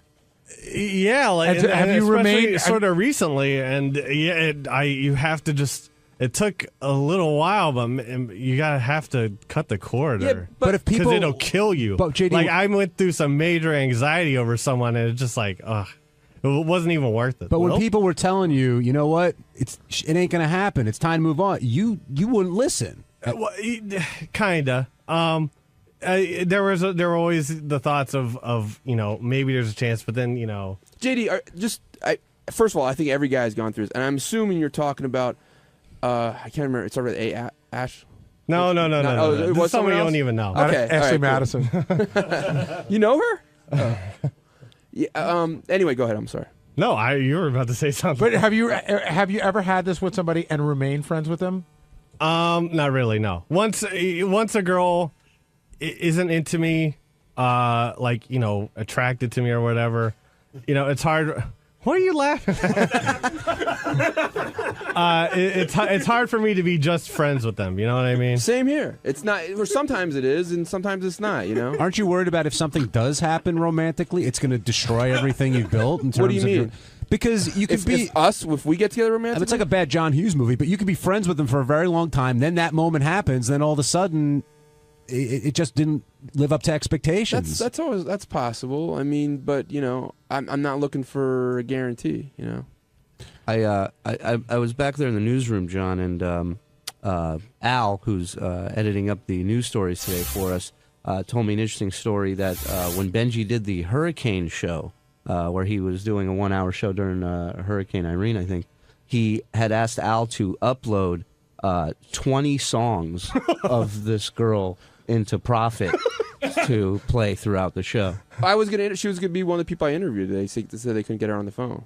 Now, so Al sat there and had to upload 20 songs. Well, they asked me. They said, give us every single thing you want to upload that could possibly be, because they also told me when I did the Hurricane show it could be all night. So you skipped the Billy Joel anthology. No, I also had several Daniel Johnston songs. I tried to get a Kenny Roby song about Daniel a hurricane. Johnson? Another guy won't bang him. Yeah. Well, don't say that so quickly. Hey, Benji, one question real quick. At your peak, do you think you like Marianne more than you like, what's her name now, Elisa? It's so hard to... No, I don't think so. Does it bum you out that... I do love Marianne. Does it bum you out that Marianne calls in? Yeah, it pissed me off. I mean, I love her, and Marianne is one of my closest friends, and we're one of my best friends. But I don't like this, I don't like... It's you don't need to tell people... just give it up. I don't believe in telling people give up something. I can say, hey, you know what? I think it might lead you to getting hurt. But just drop it. It's never going to happen. I was asking more about the stuff because you don't tell us anything. So she tells us the stuff about you. Like what? Like that you used to try to talk dirty to her and what your moves were in her and all that stuff. Listen, Marianne and I joke around a lot. Did they involve Amy? And what were you doing yesterday? I mean, you were all over the place with this. I know Will said he was trying to get you for a pre-interview. He really... Yeah. I mean, you were in his hair. You did a show last night. Are you playing up the moment, or are you just? No, I like Gary. There was a build up to this, and we did. There was a lot of. She did like rehearsal and stuff, and there was. It's like Clive Davis. Isn't there going? Sounds like a hit, sweetheart. I was there for the rehearsal. I was cool. Benji was videotaping it and asking people to come in to watch. And she said because she felt better because she was very nervous about performing, so she wanted different people to. Strangers just to be there. Do you think there's a chance that she might be using you for all of this? No, I don't. I think when I initially talked to her about getting on, she was like, no, don't try to do it. Smart. So that brings a question that was a big debate in the back office. I think she enjoys it, especially. I'm sorry. sorry. Is the onus on her to cut it and say, listen, I'm not going to bang you, or is the onus on Benji to recognize that it may not happen? She said that. So she's done her onus. She really hasn't, though. She didn't say no. She's left the door ajar, ever so slightly. Yeah. If she really has, though, and that's the tough part. Like a sheet of paper will fit through. Well, that's exactly it. But a sheet of paper is enough when you feel like the way you do. That's not when you're his size. If she was playing you, and I'm not saying that she is, but if she was, she's playing you perfectly. Okay. But I don't think so. I think she has a really good heart. I think that as long, like if she told you there is 0% possibility you and I will ever sleep together, and then you continue to do nice stuff for her, I think, okay, that's not her fault anymore. But I kind of agree with Gary. She left the door open, and in a way, it's definitely using you. And even if she's not doing it to be malicious, it's still using. I think you guys are all cynics. I think that tends to be, a lot of people are cynics. I'm not as cynical about. You're a romantic? Pussy fog. Yeah. On Wednesday's wrap-up show, two of our favorite people were here, Ronnie Mund and J.D. Harmeyer. And Ronnie spoke about how you get permission to chain a guest because he was worried about Lou Bellera and Joey Buttafuoco possibly getting into it. So we heard some Ronnie logic, and then right after that, J.D. talked about the email he sent to Howard, which said spoiler alert, and had the spoiler in the subject. Two great minds, all for you.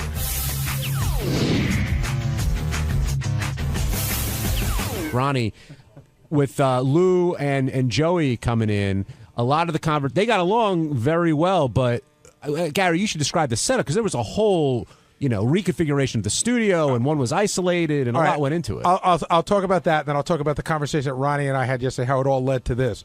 But basically what went on was Howard was very fearful that there was going to be an altercation. And Ronnie and I had spoken yesterday morning. I went to Ronnie. I said, you got extra guys tomorrow, right? He goes, yeah, absolutely, because we knew something could happen.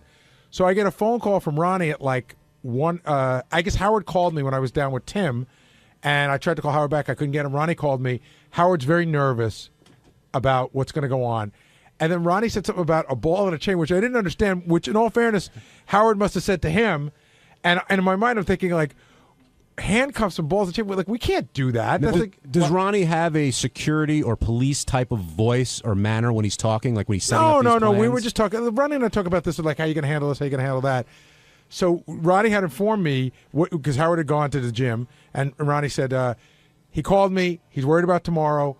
He talked about maybe handcuffing them or putting them in a ball and chain. But I called the people that work here, and it can't happen, et cetera, et cetera. So I just sort of let it go by because I knew it was an idea that came and went. Right. And then I said to Ronnie, we'd done this twice before. I said, why don't we put one guy in Robin's studio? That way your guys could block the door either way, him coming out or Joey going in. And that ended up being Lou. Right. We put Lou in there and put one guy on the couch. And so everybody liked that idea. Now, I'm trying to think who the other people, who's the black wrestler? I think his name was Booker T. Mm-hmm. And I think somebody interviewed him and gave him a quiz, and he did not come across looking very bright, and he was fucking angry. Yeah. And so we put him in the booth. That's one I remember, and I think we did it one other time. Oh, the KKK guy. Which guy? Yeah, Daniel Carver for the Carver roast. That was the roast. Protect him, though. That was the roast. Right, he was in there. But Ronnie, what was your plan, and did you leave a message like that for Howard? No. So what did you tell him? No. We talked in the car, and he said that he was nervous about, he didn't want any problems. So I said, well, we're bringing extra guys in. And he goes, well, maybe we should chain them to the couch and one to the chair, or handcuff one or whatever. I said, I don't think that'll work, but I'll check into it. So I checked into it with a couple of people here that work here, security people. And, it's you can't do that unless you get permission. How many people did you check with? Well, 2 different people. Okay. And did you think Howard was being like dead serious? I want them chained. I want them handcuffed. Or He wanted something to make sure that they wouldn't get at each other. But that's not the issue. Well, there wasn't an issue. Yeah, I don't think that was Howard's point. Howard's point was, did you think he was asking for you to do it without their permission?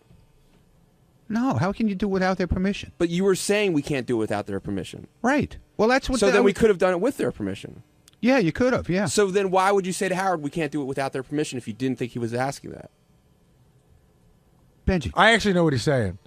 He's saying that you should have what Benji's saying is you should have called Howard back and said, we can do this. I did say that. But we're going to have to get their permission, and they may not give it. I did say that. If we got them either written or them telling on camera, beforehand, like we do when we get the IDs from girls and stuff like that, that I give my permission to be handcuffed into a chair. But did you ever assume that Howard was going to want to do it without their permission?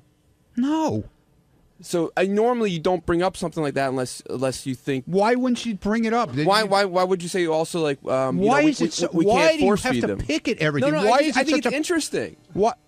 I'm not trying to be mean about it. No, but I don't understand what the problem is here with you with this. What is the problem? I swear it's not a problem. I find it interesting. Okay, it's interesting, but I told him every scenario of it, and that's why he said I left this long message. What was every scenario? The scenario was either you could handcuff them with their permission, or you can't handcuff them unless they're under arrest. See, that's where it gets funny because I think we all know that nobody's going to handcuff them without their permission. Well, no, you can't just have them walk in and say, "Hey, listen, man, we think there's going to be a problem here. We're going to handcuff you." No, you could have them walk in and say, "We think there's going to be a problem here. We were thinking about it might be funny if we handcuff you. Are you cool for that?" Yeah, right. But they weren't cool about doing that here. How do you know? Let's get to that. Who wasn't cool about it? The serious people. They didn't like the idea of handcuffing people? Then we couldn't handcuff people at all. If we had their permission. Well, hold on. But you're saying two different things. Either the serious guys told you no. They weren't happy with it either way, but it can be done if you have their permission. But they weren't happy about it. Wait, so the handcuffs... How much more can I say? Wait, Ronnie. They weren't happy about it here. Okay, so the handcuffs were out. But what about the chains? No, the same difference, John. Chains, handcuffs, the same thing. All right, so after you found this out, what was the next plan? Did you design the layout? No, Gary, I spoke to Gary. Gary said, we've done this before. What if we do it this way? And I said, if there's a problem with that, call me back and we'll try and work something else out. I never heard from him again, so I assumed everything was fine. When I came in this morning, that was the plan. When you came into the studio later, when Howard was talking about it, you told Howard he was coming all over you. Where did that come from? Well, right, he jumped all over me saying I was talking like a cop and all. I left him a message. I did the right thing. I told him he likes to know what's going on. I told him what was going on. Right, but you didn't say you're breaking my balls. You said you're coming all over me, and that seemed like an odd choice of words, I thought. Why, John? Why? You can answer that question, Gary. He's breaking my balls no matter what. If I do the right thing, it's not good. If I do the wrong thing, it's not good. What can I say? Joe in Pennsylvania, you're on the wrap-up show. Okay, I'll tell you where the problem is, Ronnie. If this were a trip you were planning out to California to do some Fox TV show, you'd have been a lot more tenacious. You'd have checked into a lot more sources. You'd have gotten it done. You're getting lazy. Bottom line. Yeah, okay, fine. How am I lazy? We got it done. You didn't get it done the way Howard wanted to. You said no right away. I did not say no right away. You're a negative guy. I said I would check it, and you're a fucking asshole, okay? You don't know what the hell you're talking about. Be careful, you're going to break a hip. Yeah, okay, good. All right, thanks for chiming in there, Joe. As it turned out, it was a pretty normal conversation that Lou and Joey had, right? There was none of that. Yeah, but you don't know what's going to happen. How do you know what's going to happen? There was a whole weird thing that started out right from the beginning where I went out to the hallway to talk to Joey, and he goes, "Hey, Gary, thanks for not returning my phone call 2 Thanksgivings ago." And I'm like, what are you talking about? I've spoken to Joey probably 4 times in the last year and a half. I'm probably one of the few people in any business, show business or otherwise, that calls him back pretty quickly. Mm-hmm. So he seemed to have some bug about me, the whole thing. So he said, "Can I bring my wife in?" And I said, "I don't think that works. Why don't you bring her into the green room, and then you'll go in, and then if Howard wants to call for her, call for in." And he said, "Okay." And then when I walked out to get him, Howard goes, "Bring them in." Joey goes, "Bring my wife in." And I said, "No, you're not, Joey." And he goes, "Yeah, that's what I'm doing." And I said, "Joey, we just talked about this 20 minutes ago." "No, we didn't." "Yeah, we did, Joey. We just talked about it." "Well, I changed my mind." I go, "I know, I changed mine as well. She can't come in." And it got so this is, of course, while I'm walking her in. So it got to be, he was very odd today. He was in this very odd and contentious mood.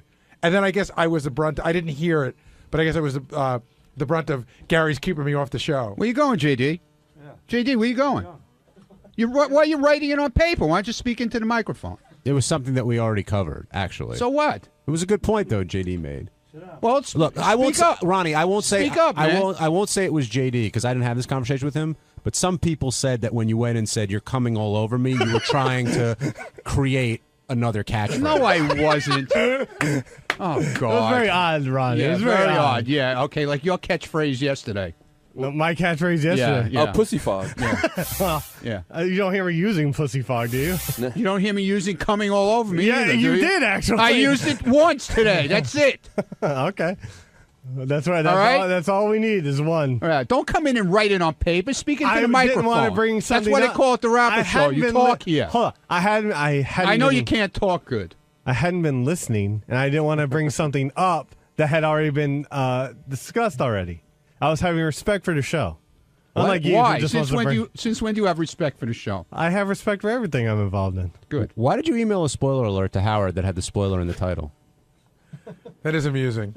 I'd love to hear this explanation. There was a mention. Arquette mentioned Howard on Jimmy Kimmel, and I just I forwarded the message, and I assumed he had already seen Arquette had gotten kicked off. So I just put spoiler alert: Arquette was kicked off last night. But why would you assume it? Because you don't know that Arquette's kicked off till like 9:58, right? Yeah, well, I assumed he woke up early enough or tried to find out or something. Because most people would have been spoiler alert. Don't read this if you don't want to know who got kicked off Dancing with the Stars last night. He's going to see either way. He's going to see who mentioned him on Kimmel. No, but if you said what I just said, then he wouldn't do that. No, well, I mean, but Gary's saying you would just say spoiler alert. The results of Dancing with the Stars vote. Either is way. in here. If I put spoiler alert or not, it would have been spoiled because he would have seen that Arquette had mentioned him. No, he wouldn't have. Oh, if you said spoiler alert, don't open if you don't want to know who got kicked off Dancing with the Stars. Then he wouldn't have opened it. He would have to know either way. So you were being sarcastic writing spoiler alert. A little bit, yes. But sometimes sarcasm gets lost in an email. Well, sorry. Did Howard watch? Did Howard open his email and then did it spoil it for him, or did he already know? I think he already knew. Yeah. So there you go. You came all over him, man.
Hi, I'm Amy Schumer. I'm a comedian, and I'm here at Sirius to be on Howard Stern's radio show. And it seems like people really like it. Now, yeah, it's mildly popular. Yeah, he has some listeners, right? He's growing. He's a work in progress. Right. Yeah. But we have a lot of faith. Yeah. In It's Jesus. going to be all right. Oh, of course. The Lord will guide more listeners toward him. As long as you give your soul to the Lord. Oh, it's been given. Okay. My soul's been with the Lord for a while. I figured you had that look to you. Yeah, like I've been saved. Amy, this is a big deal for you as a This comedian. is it. This is the biggest deal there is for a comic. Well, have fun today. Any advice? And just Godspeed, and may the Lord bless you and keep you. He's always with us. And also with you. I should probably play Amy Schumer's appearance on the Charlie Sheen roast to get everyone all excited about her, right? Yeah. Because she's out in the green room, and I got a lot to get to today. I got to still play Richard and Sal's new phony phone call that involves Ronnie. Oh, that was an old one you just played. That was just old, yeah. Amy Schumer is a young comedian. I think when Whitney Cummings went off to do her TV show, they had to get somebody new on Comedy Central who could be hot and be funny. So here is a... hold on, Gary. Slow down. Oh, I'm going to play Amy. I'm going to play Amy on... Do you listen to the show out there? You ever see the poor guest getting heave-hoed right out of here? I was listening. All right. I just thought it would be weird to play her appearance while she was sitting here. Okay. Okay? That's how I generally work into these things. Okay. How many years I've been with Because we go over all of this before we get in. Well, all you got to do is listen to the radio. That's why I put a speaker in your room. Hi. Hey, Amy. Nice to see you. Thanks for having me. I'm happy to have you. Look at this. Look at your headphones. Hi. Look at you. How are you? Good to meet good. you. Good to meet you. Hi. Thank you so much. Oh, we're glad to have you here. What is this? That's this a wire. hurts. What hurts? What's this thing? Let me see. I don't know. It's a clip of some sort. netting. It's like stabbing me. This is it? this is karma. Is it hurting you? I could have it fixed. No, I'll just I'll awkwardly sit like this. I'll hold it out like this. Hey, Gary, the headphone wire is frayed and it's sticking into Amy's neck. My precious angelic neck. You'll come out of here all marked and scarred. Be like, what happened? I'm like, oh, What it's is not that? Howard. I don't know. What happened? I don't know. Looks like someone had beaver teeth and gnawed through it. A Jackass fan came in here. Yeah, right. This is their attempt. Switch to number 2? Okay, whatever you want to do. Ooh, thank you. Look at this. All right, here, I'll switch your microphones. I mean, headphones, microphones. It's both. Watch Gary at work. Oh my God, look at this.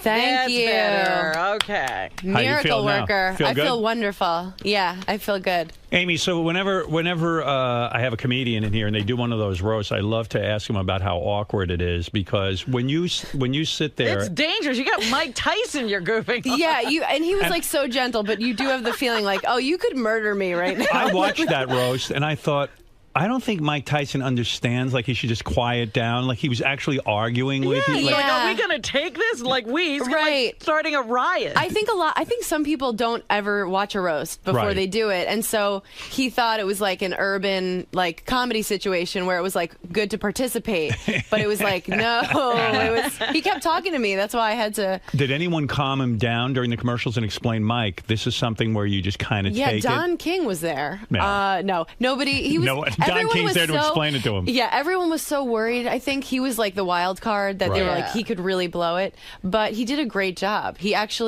did I think even better than it seemed like he did. You got criticized at the roast because you did a joke about Steve.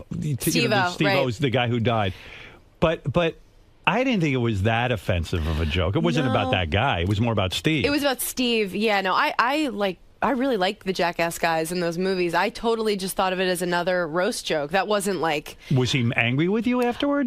Well, Comedy Central chose to cut to him looking like he was about to start sobbing. Right. So people were like, "Oh my God! Like, why did you ruin Steve-O's life?" But I didn't think that would be like the joke heard around the world. I didn't talk Do to you him after because he was at the hospital because his nose was broken. Because of this thing he did on the Because roast? Tyson, yeah, he kept running into Tyson's fist. And he broke his nose. Yeah, that was the goal. That So- is insane. Yeah, it wasn't fun to watch. I And- left the stage. I was like, that's not. And you I know don't what? Need that. They barely spent any time on it. Was like all for nothing because Yeah. Steve just ran into Mike Tyson's fist and Yeah. he broke his own nose. Yeah, if you watched at the very end, William Shatner's watching and he goes, he says something like, Steve, oh my God. Like it was just, it was not a fun display. I didn't like I feel seeing bad that for live. Steve-O because he's not, I know he wants to be a comedian and Yeah, stuff. he's doing stand up. But he always then relies on the stunt that's going to eventually get him killed. There is a sadness to that, but Yeah. people love him. Like Yes. he has I found out the hard way. They have majorly hardcore fans. I love Steve. I've had him on the show many times, great. but I He's always great. think he's going to kill himself. Like he'll all of a sudden light himself on fire, and I Yeah. go, one time this is going to go horribly wrong. He's a Yeah, liability. that's the fear because For sure. he feels he has to deliver that. I know, and it was like he so is going in the stand-up direction, but anything like that, there's a sadness to it. Now, I don't know. I hadn't heard your roast in a while, and then I realized you were making some funny jokes about Patrice O'Neal's diabetes. Yeah. He's a comedian. I've had him on the show. Yeah, I love him. But he had like a stroke over the He weekend. did. He had a stroke. did he? Yeah, I saw that. didn't even hear that. I saw that on Twitter that he had. Is it a severe thing where I he? think so. Oh. Like there's only been I work at the Comedy Cellar a lot, Right. and there's only been some sprinklings of what happened, but yeah, it's What's really. the sprinkle? I mean, what do you hear? He's not seeing anyone. Like nobody's allowed to go see him, but he, God, I don't know. I'm gonna start crying. He was like passed out. Like I think maybe he can blink but he can't move. He can't talk. But this is like third hand. Third hand information. Yeah. So yeah. But if anybody wants to email love for Patrice Very at Gmail funny guy. is set up. Incredibly funny, yeah. Oh, he's one of the best comedians working. I think people who don't know much about the roast think that there's any sort of venom there, but it's like, it's more, you get to go after the comedians the hardest. Right. It's called Love for Patrice at Gmail. At Gmail, and you can write him. Just write, yeah, you can just. Is he going to live? You don't know. I don't know. I just thought all comedians know the health of every other comedian. No, I mean, usually he's a it friend. seems Like they're a small Right. community. Well, yeah, especially the New York comics, it is kind of a tight knit thing. Yeah. But it's that there aren't really answers yet. It's not that I haven't gotten word. There's no real answers yet. So did it ruin the foot joke? I mean, the fact that Patrice. No, is now... I still think that's like a sweet joke. That Right. joke was gold. Yeah. But no, he loved it. He was, and he's been in here. He's the most vicious. He can just slaughter you. Oh my God! Funny story. I thought he was terrific. I heard some comedy tape of him. Amazing. So I invited him on the show. He came on a couple of times, I think. I think I have this right. I'm not sure I even remember. So at one point I said to Gary, "Gee, we haven't seen Patrice O'Neill in a while." He said, "Oh, he's not doing the show anymore. He's mad at you." I said, "What did I do? I don't even know him that well." You had a falling out. You didn't Yeah, know we had a about falling out, and he said you were on the air one time. You couldn't think of his name, and you said to Robin, he's a heavy set or a fat black guy. I Yeah. can't think of his name. The comedian we have on.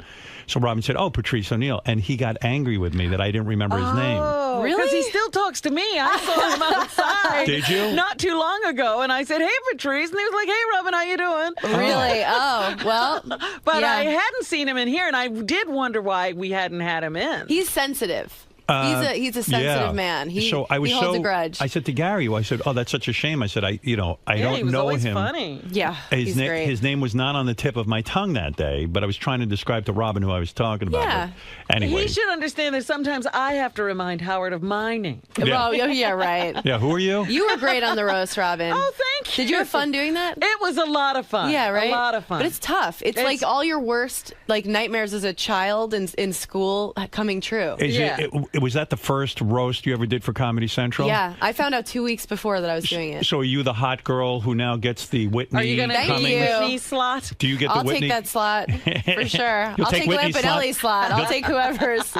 Yeah, I bet she has a nice slot. So would you say that your career is struggling? Like it's a tough career because now are you making it? What is going on? I'm here. Where are we at? You're I'm here. here. Now you this were looks on like Vegas. You were. It does, doesn't it? It's a really tacky set.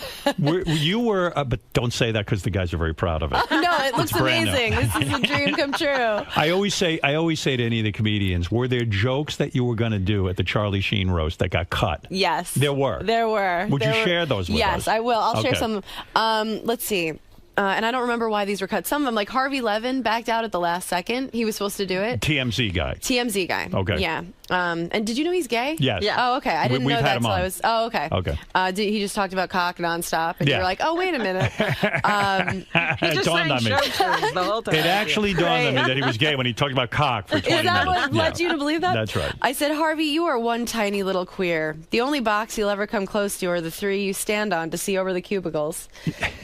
Said, you've done more fudge packing than a Keebler elf who loves anal. I said, Harvey, you bottom-feeding, despicable Jew. And I could say that because I'm honest. Right. You make your entire race go from saying never again to, well, just this once. You should have been there. I know. He backed out. I was so bummed. That I would've was been going to go so after good. him. Yeah. Now, do you write these yourself? Yeah. Wow, that's hard, huh? It is. What is the process of coming up with roast jokes? What is the inspiration? Like, what do you do? You just do you sit yourself down in a room Yeah. and go, I am going to think about Harvey Levin. About what's the meanest, worst thing? What do I think his deepest insecurity is? Right. Or just like my fat jokes about Shatner. I'd originally written those for John Lovitz, but Lovitz looked pretty good, so I was like, I just kind of transferred them to Shatner. And then I found out while we were sitting there that he's like in his 80s. Yeah. And then I'm like, I'm calling this 80-year-old guy fat. But made it even give him funnier. a break. But he was a good sport. Right, yeah. right. But they cut out my Jeff Ross ones. Do you feel bad about making fun of people at all? Does it get? If I thought I really hurt someone's feelings, I would feel like shit. Do you come up with really mean jokes that are so bad that you go, I cannot say this on a roast? Yeah. But that's the process. You've got to let everything fly. Yeah. And then you kind of Yeah, tone it which down. is weird because that joke, that Steve-O joke, I did not think that was going to be anything. You know, I didn't go into this roast like, I don't care who I hurt. I want to see my name in lights. I just wanted to do a good job and write jokes that I was proud The of. other one I thought that was really was the, those two women wus's lives Your you daughters? ruined, your daughter. Yeah, that was good. Thank you. Yeah, that was a real good one. I thought that was one that would have gotten more flack. But How long you never does know. it take you? Like you get basically like 2 or 3 minutes on those roasts. Yeah. How long does it take you to come up with your roast material, your A game for a roast? Well, it's 6 minutes. We each get Okay. like between 6 and 8 minutes, except Jeff Ross gets like an hour. Right, 'cause he's so good at Yeah, it. he's the best. He's Right. the best. Well, Geraldo was the best. Yeah. Greg Giraldo was great. Oh God. Yeah. So I think I found out that I might maybe do it like a month before. So I just started writing, and going around trying my set out. When I found out I was definitely doing it 2 weeks before, I went to every club and tried out the jokes. Every joke, right? And Yeah, Charlie which is Sheen is pretty easy. I mean, that's a lot to work with, and you don't feel bad doing it because his life is pretty awesome. Yeah. Right.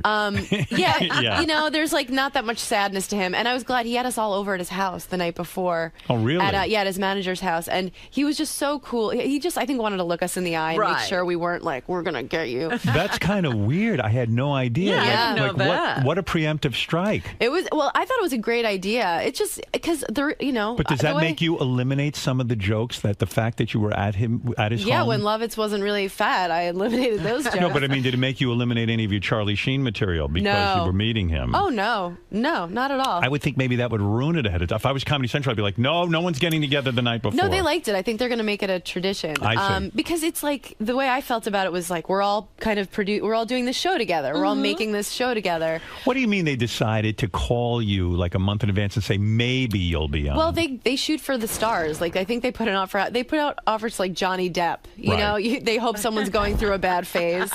Like they'll But just is catch someone having a meltdown. But is Johnny Depp really the right guy to have to one of those roles? You got to be really He's professional. hilarious. No, I'm just kidding. I'm just Johnny Depp, I mean, would be a disaster. Although people are excited to see Johnny Depp, People the movie love star. famous people. Yeah, but I mean, you need a couple of views. I mean, you need comedian, like comics Yeah. do the best on there, no question. They That's right. sweeten everybody else's set after the fact, but the comics I think always do the best. Right. Yeah. But yeah, my favorite part of the whole process was running around getting ready. So what you did know? they cut of you? What did you say about Jeffrey Ross that they cut Oh, out? they cut out all my Jeff Ross jokes. Really? I to intro to him, I was like, Jeff Ross is gross. I was like, but I mean, I could see a girl hooking up with you, Jeff. I would sit on your face just so I wouldn't have to look at it. That's good. Why did they Thank cut you. that? I don't know. I think just for time. They like to see the stars. Like, I Right. mean, and he's a star, but he's not Right. Sheen. Kate Walsh she's had such a full life, but no one to share it with. She really proves that no amount of money in the world can fill the hole that her uncle used to. They said no. Oh. They're like, no. I'm like, okay. I don't know. I would have liked to have heard Right? that. Why Yeah. not? Yeah. She was cool. She's so cool. Does she would have been fine with it. Does it kill you inside when you've crafted these jokes, you went to comedy clubs, and then they go, ooh, And they stay on that piece of no. paper. You mean the audience or Yeah. Comedy No, Central? does it kill you that like you spent all this time working on a joke and then suddenly Comedy Central says at the last minute, ooh, no, no one's ever going to hear it? Yeah, it does, hurts. right? It's like a loss. Yeah. Yeah, It because sucks. I mean, you can't wait almost to deliver that joke. Yeah, there's so many changes last minute that I was like, oh, it's going to be like this. Like I was supposed to go up earlier, and then they're like, you're going almost at the end. So it's all these things, and you're just like, oh, and they don't care about. They care about the celebrities. I didn't even get like my makeup touched up. Nobody told me the red carpet had started. I was like, anyone want my picture? And they were like, no thanks. No one knows you. Do you have these jokes memorized in a sense because you've worked so long on them? Well, I only worked for 2 weeks on them, really. So a little bit, like I'd said them a bunch, but they're not on the tip of my tongue like my act would be. Is it your biggest fear that you'll craft a joke for the roast and then you're delivering it and then you stumble like over a word and then all of a sudden, like Sarah Silverman told me that's her biggest fear. My biggest fear is rape. Rape. Next to but rape. Then, right after rape, a close second is no, not at all. I don't know. I don't think so. Would your biggest fear be getting raped at the roast? Yeah, getting raped on TV. And stumbling over your lines. Yeah. Yeah. Oh, my God. Speaking of rape. Yeah. So the one taboo thing they said to you, you can go do the Charlie Sheen roast, do whatever you want, But Mike Tyson, you can't Can't talk mention about the rapings. You can't talk about rapings. Yeah, but we like sort of skirted around that because once they realized, because it wasn't the network that said no rape, it was like I think Tyson's wife, or they were like, "Hey, can we just sweep that rape under the rug?" Yeah, and we were all like, "Yeah, of course, we wouldn't bring that up." But one of my jokes, I just said. When you speak, you sound like a girl crying. Do you give yourself an erection? But he was like, he didn't even understand that. Yeah, it was that felt bad. That felt like like making fun of someone who was just like, what? Why but didn't you know, say the whole time he was saying, "Hey, are we going to take this?" I was like, "Oh, that brings up the rape to me." I know. He's like, "When should I start raping this girl?" Shatner's like, "I don't know." Why didn't you say to Mike Tyson, "I know you said no to the rape jokes, but since when does no mean no?" No means yes, Mike. Yeah. I wrote some good rape stuff that I had to cut. Losing the rape hurt. That really hurt. That was a good That minute. was a rape. Yeah, you got raped by the rape joke. Yeah.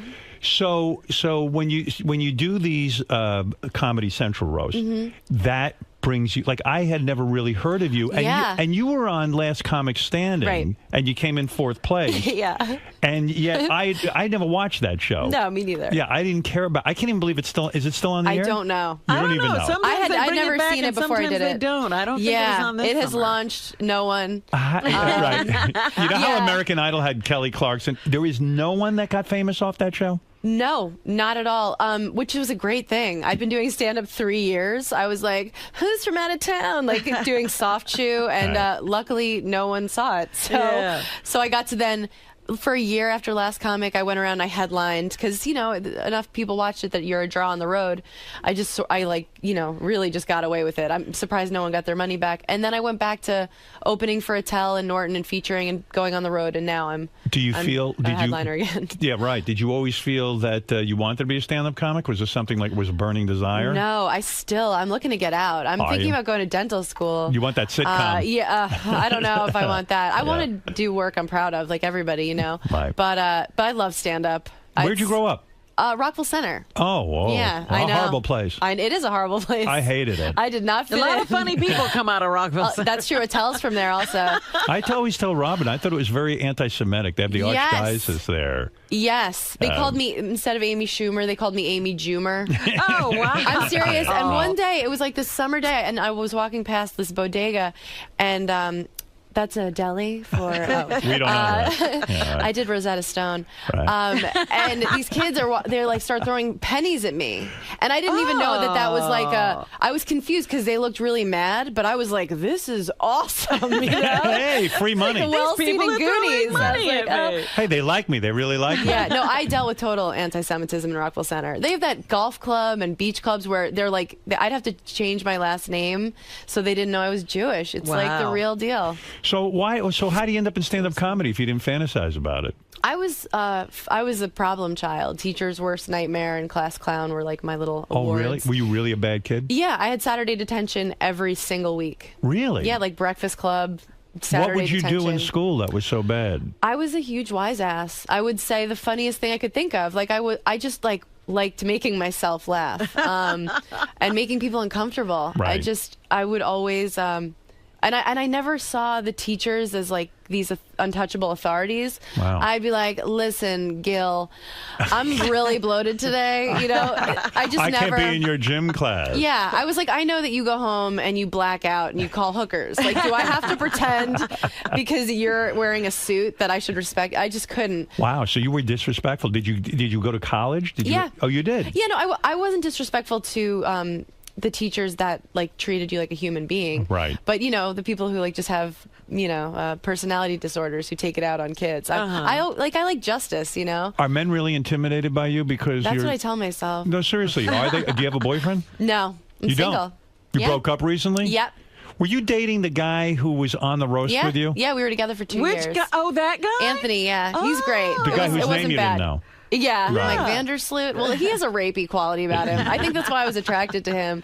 I always like guys that look like they could play. Is it weird to rapists date and law and order. Is it weird to date another comedian? It is wasn't he weird. competitive? We were never competitive. Luckily, we were both doing pretty well. Right.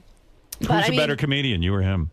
Oh, me. Right. Come on, let's be Clearly. honest. You're not going to date somebody better than No, you. no, he's a great comic. He Yeah. really is. Yeah, I would love to be like, he's never gonna make it, but I think he's gonna. So why'd you break up with him? Seemed like a happy couple, right? We were good. It was just, we wanted way different things. I would have loved for us to have stayed together. What'd you want? Marriage and everything? No.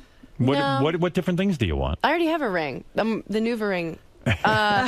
What was it? It was just, we're both on the road so much, and I was like down to try and make it work, and he wasn't able to give as much as I needed, I guess. Like what did you need? A text message once in a while. Like once a week at least? Acknowledge me when you're not here. Well, yeah, no. By the end, it was like I'd be like, can you text me after shows, because we're both alone in hotel rooms and miserable. And it was like a parody of a guy like on a sitcom. Like, he was like, you're suffocating me, and I was like, what? Am I a waitress you banged in Fresno? Hey, don't I know you? Yeah. So like he He's young. wasn't for that. No, but I'm excited. I'm How old are excited to you? be single. 30, 30, and how old's he?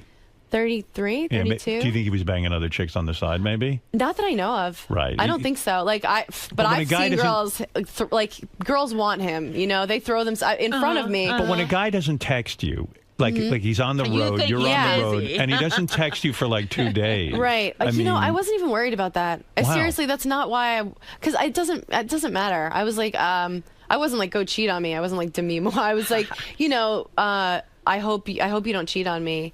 If you do, I hope I never know about it. And don't catch any new disease. Right. Be let's just safe. keep the ones we have already. Right. Let's harness those. But yeah, I don't think so. He's not. I thought he would be the type to be like that, but he gets too drunk. I think that's what it is. I'm like, no, he won't be able to do anything anyway. I mean, but you I wasn't clearly- worried about that. I just wanted a friend, like my best friend, to be like, yeah, the MC sucks, and just talk. You clearly are a funny person. Did Thanks. it kill you inside when you don't win America's funniest comedian? No, I couldn't believe I was on there. I mean, 3 years, under 3 years I've been doing it, and the other guys had all been doing it 15, 20 years, and I'm just like every step of the way, my sort of reality character on that show was bright-eyed and bushy-tailed. Who won that year? John Reap. John Rape? John Rape. John Sodomy? John Do you know Rape. him? Who is this? John who? Yeah, John he's like kind of a Rape. blue-collar kind of guy. I see. Yeah. So he won, and you didn't feel, oh, I'm not a funny person, I'm giving up the business. No, I got fourth. I was like, oh my God, this is it. I broke up with my boyfriend at the time. I was like, I'm going on the road. What were you doing before? Sorting mail and bartending. Really? Yeah. Are you, so now you're single. How long you been single? 3 weeks. You date anyone yet? No. Have you fucked anyone new? No. We broke up one time about a year and a half ago, and I was like, all right, let's see. It's Maybe I'm on. still like I was in college. Somebody needs this. Right. And I went out, and I was like, and I met a guy. Where'd you and meet him? At a bar? At a bar. Right. I met a guy, and I didn't I just thought he was really hot. I was wasted. That night, I was like, oh my God, he looks like the Twilight guy, like Robert Pattinson. Oh, that's a handsome guy. In the morning, I'm like, you look like fucking Governor Patterson. Like, he's not cute in the morning. And I'd never dealt with an uncircumcised penis before. Oh, he was which is- uncircumcised. He was uncircumcised. And What was he, European? He was French. Ah, I didn't even French. know he was French. I thought we were both just faking the accent, But I really realized that men don't warn you; they just roll it out, Yeah. And so I had to become an award-winning actress. I'm like, oh no, that's totally cool. I'm like, Mom, can you come pick me up? I got into something here. Because men don't ever tell you what you're about to deal with. You You know, never saw an uncircumcised penis in your... I don't No. think I've ever seen one, except for Sal, who whips I've it never out even every seen them minute. in porn. I was like, what is that? Are we having a pillow fight? Why is the gnome Something's from wrong with Travelocity you. in your underpants? Yeah. Was it I was gross? thrown. Did it smell or something? Oh, sorry.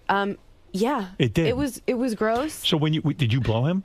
No. No. So what did you start giving him a hand job kind of thing? I tried, but it was like an ice cream cone had melted in my hand. I felt like a magician with the scarves, just pulling. I was just like, get me out of here, Right. But he was like, the French guys are different. He didn't expect anything. He couldn't believe that this was happening, and he was really sensual, and he started to pick me up.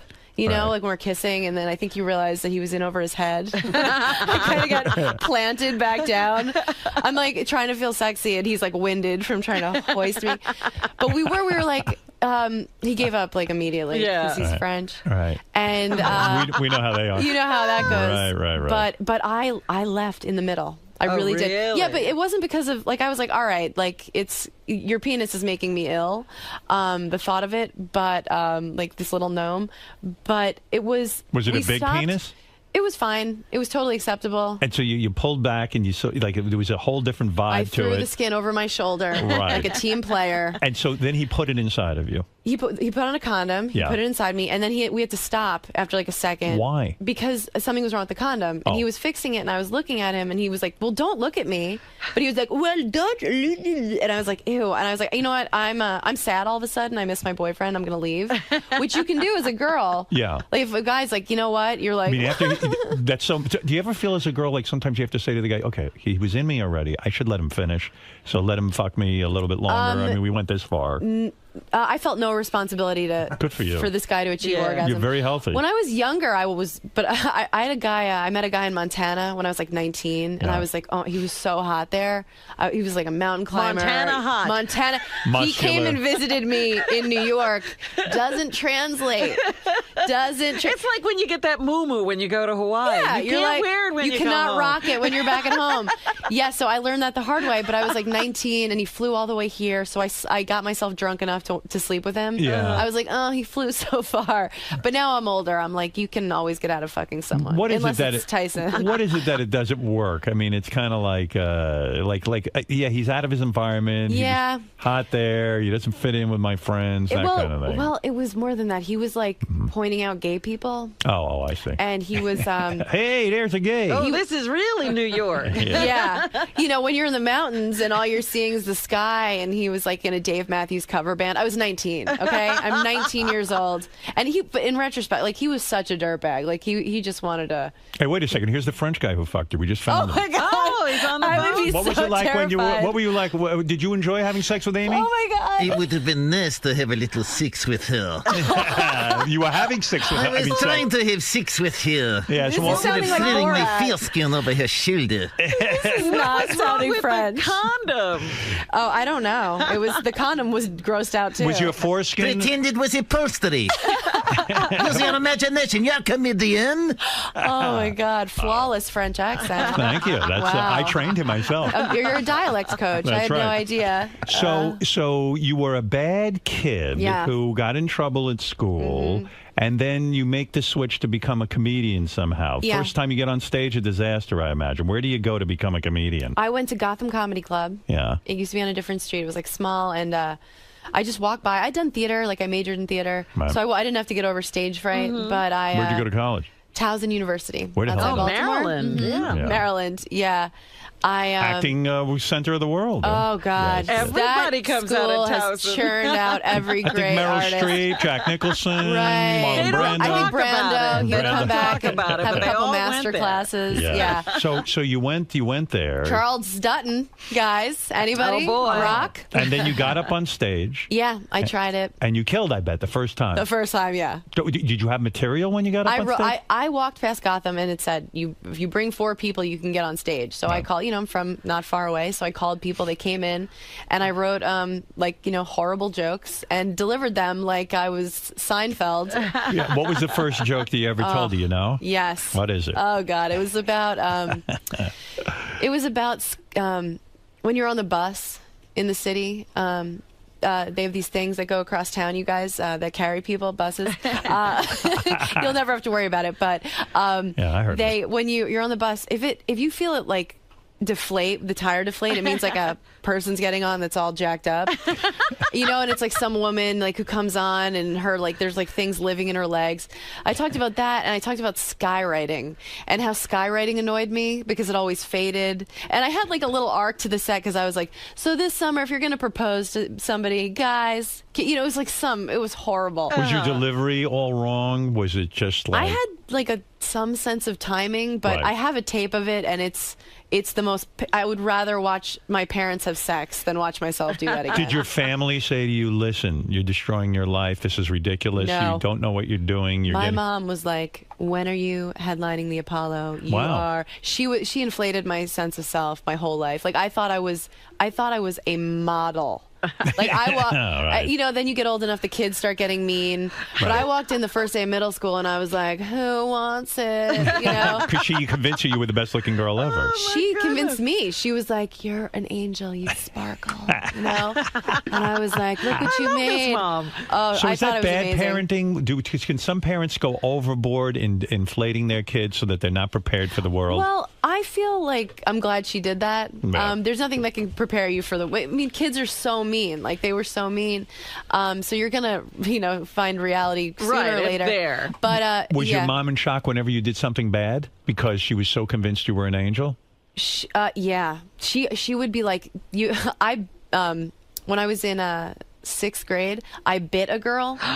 She cut me in line, and it was like the day they had steakums at the cafeteria, which I found out later is just like not at all meat. Yeah. But this girl cut me, and I didn't really bite her. I just like scared her. Right. So they call my mom, and they're like, "Amy bit someone." She's like, "You have the wrong number." And I'm like, "Mom, I was just trying to scare her." But your mother was a pushover. Hey, you Yeah. have a funny story. You went to Great Adventure one time, or one of those places, and you were Yes. waiting in line for a very long yes. time. I went to Great Adventure, Right. and I don't like amusement parks. I think Right. they're horrifying. But I went to Great Adventure, and I was with this family, and they were intense about Great Adventure. They brought us. We had to go there at 6 a.m. so we could go through the stupid safari. We saw like one thing that might have been a monkey, Right. but I think it was just like a stuffed animal.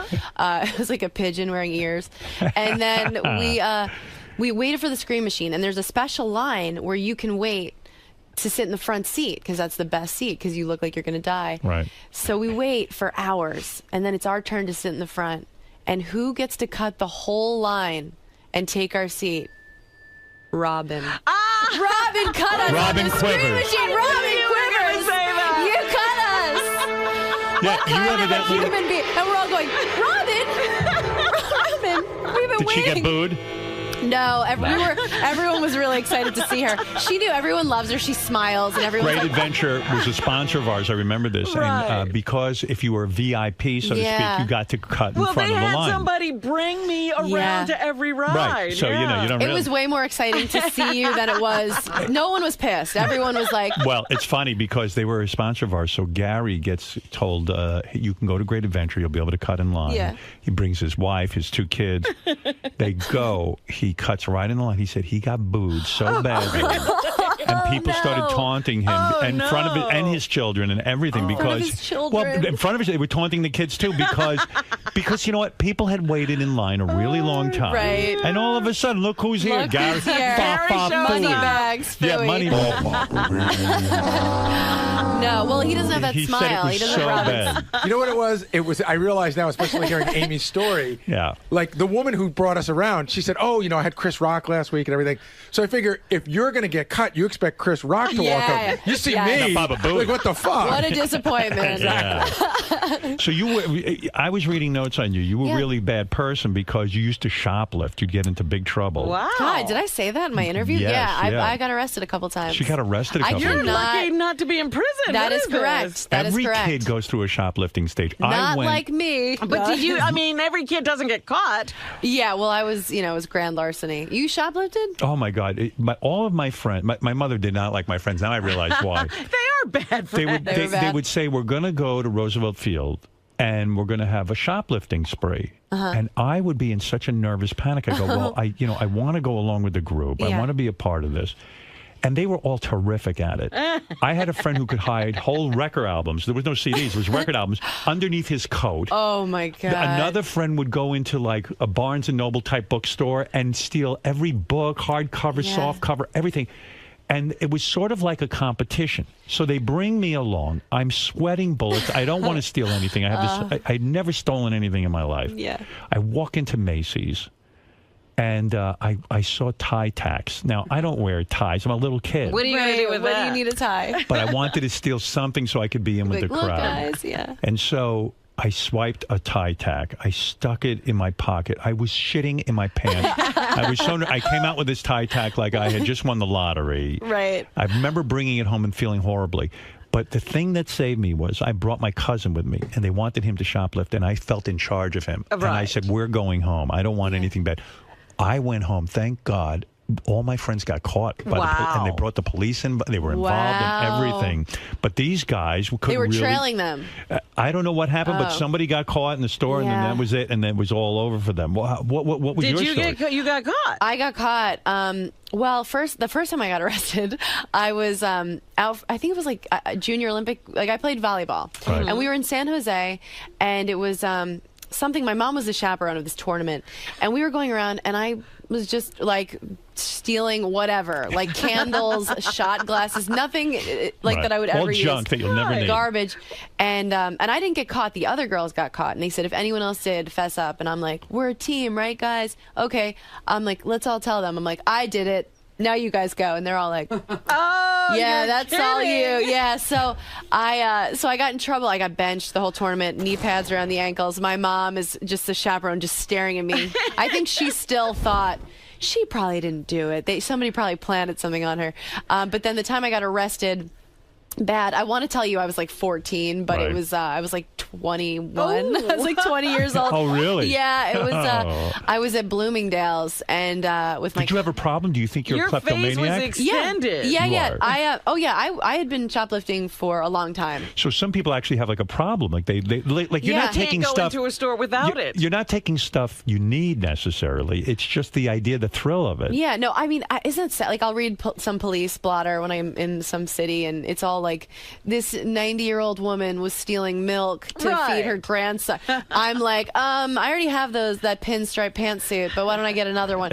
I was like really well dressed. It was college. I was like stealing a lot of nice clothes, but I figured out a way I could return the clothes and get cash. Oh no! Oh, wow. Yes, so I was into it, but it wasn't about what I could get very much. It was the adrenaline. Did you go to a psychiatrist about this? Did you go to a psychiatrist about this? Not Because about this specifically. I mean, Right. I've gone to Have many you psychiatrists. stopped? Do you? Oh yeah, no. You're not going to take our. You're not going to it. take our little tchotchkes over there, are you? No, I mean, they're gorgeous. They're really everything in this room looks amazing. So you no, got I don't have caught? a problem stealing things. Right. It was only from like So who big caught you? places. Bloomingdale's. Bloomingdale's Yeah, got you. they're real.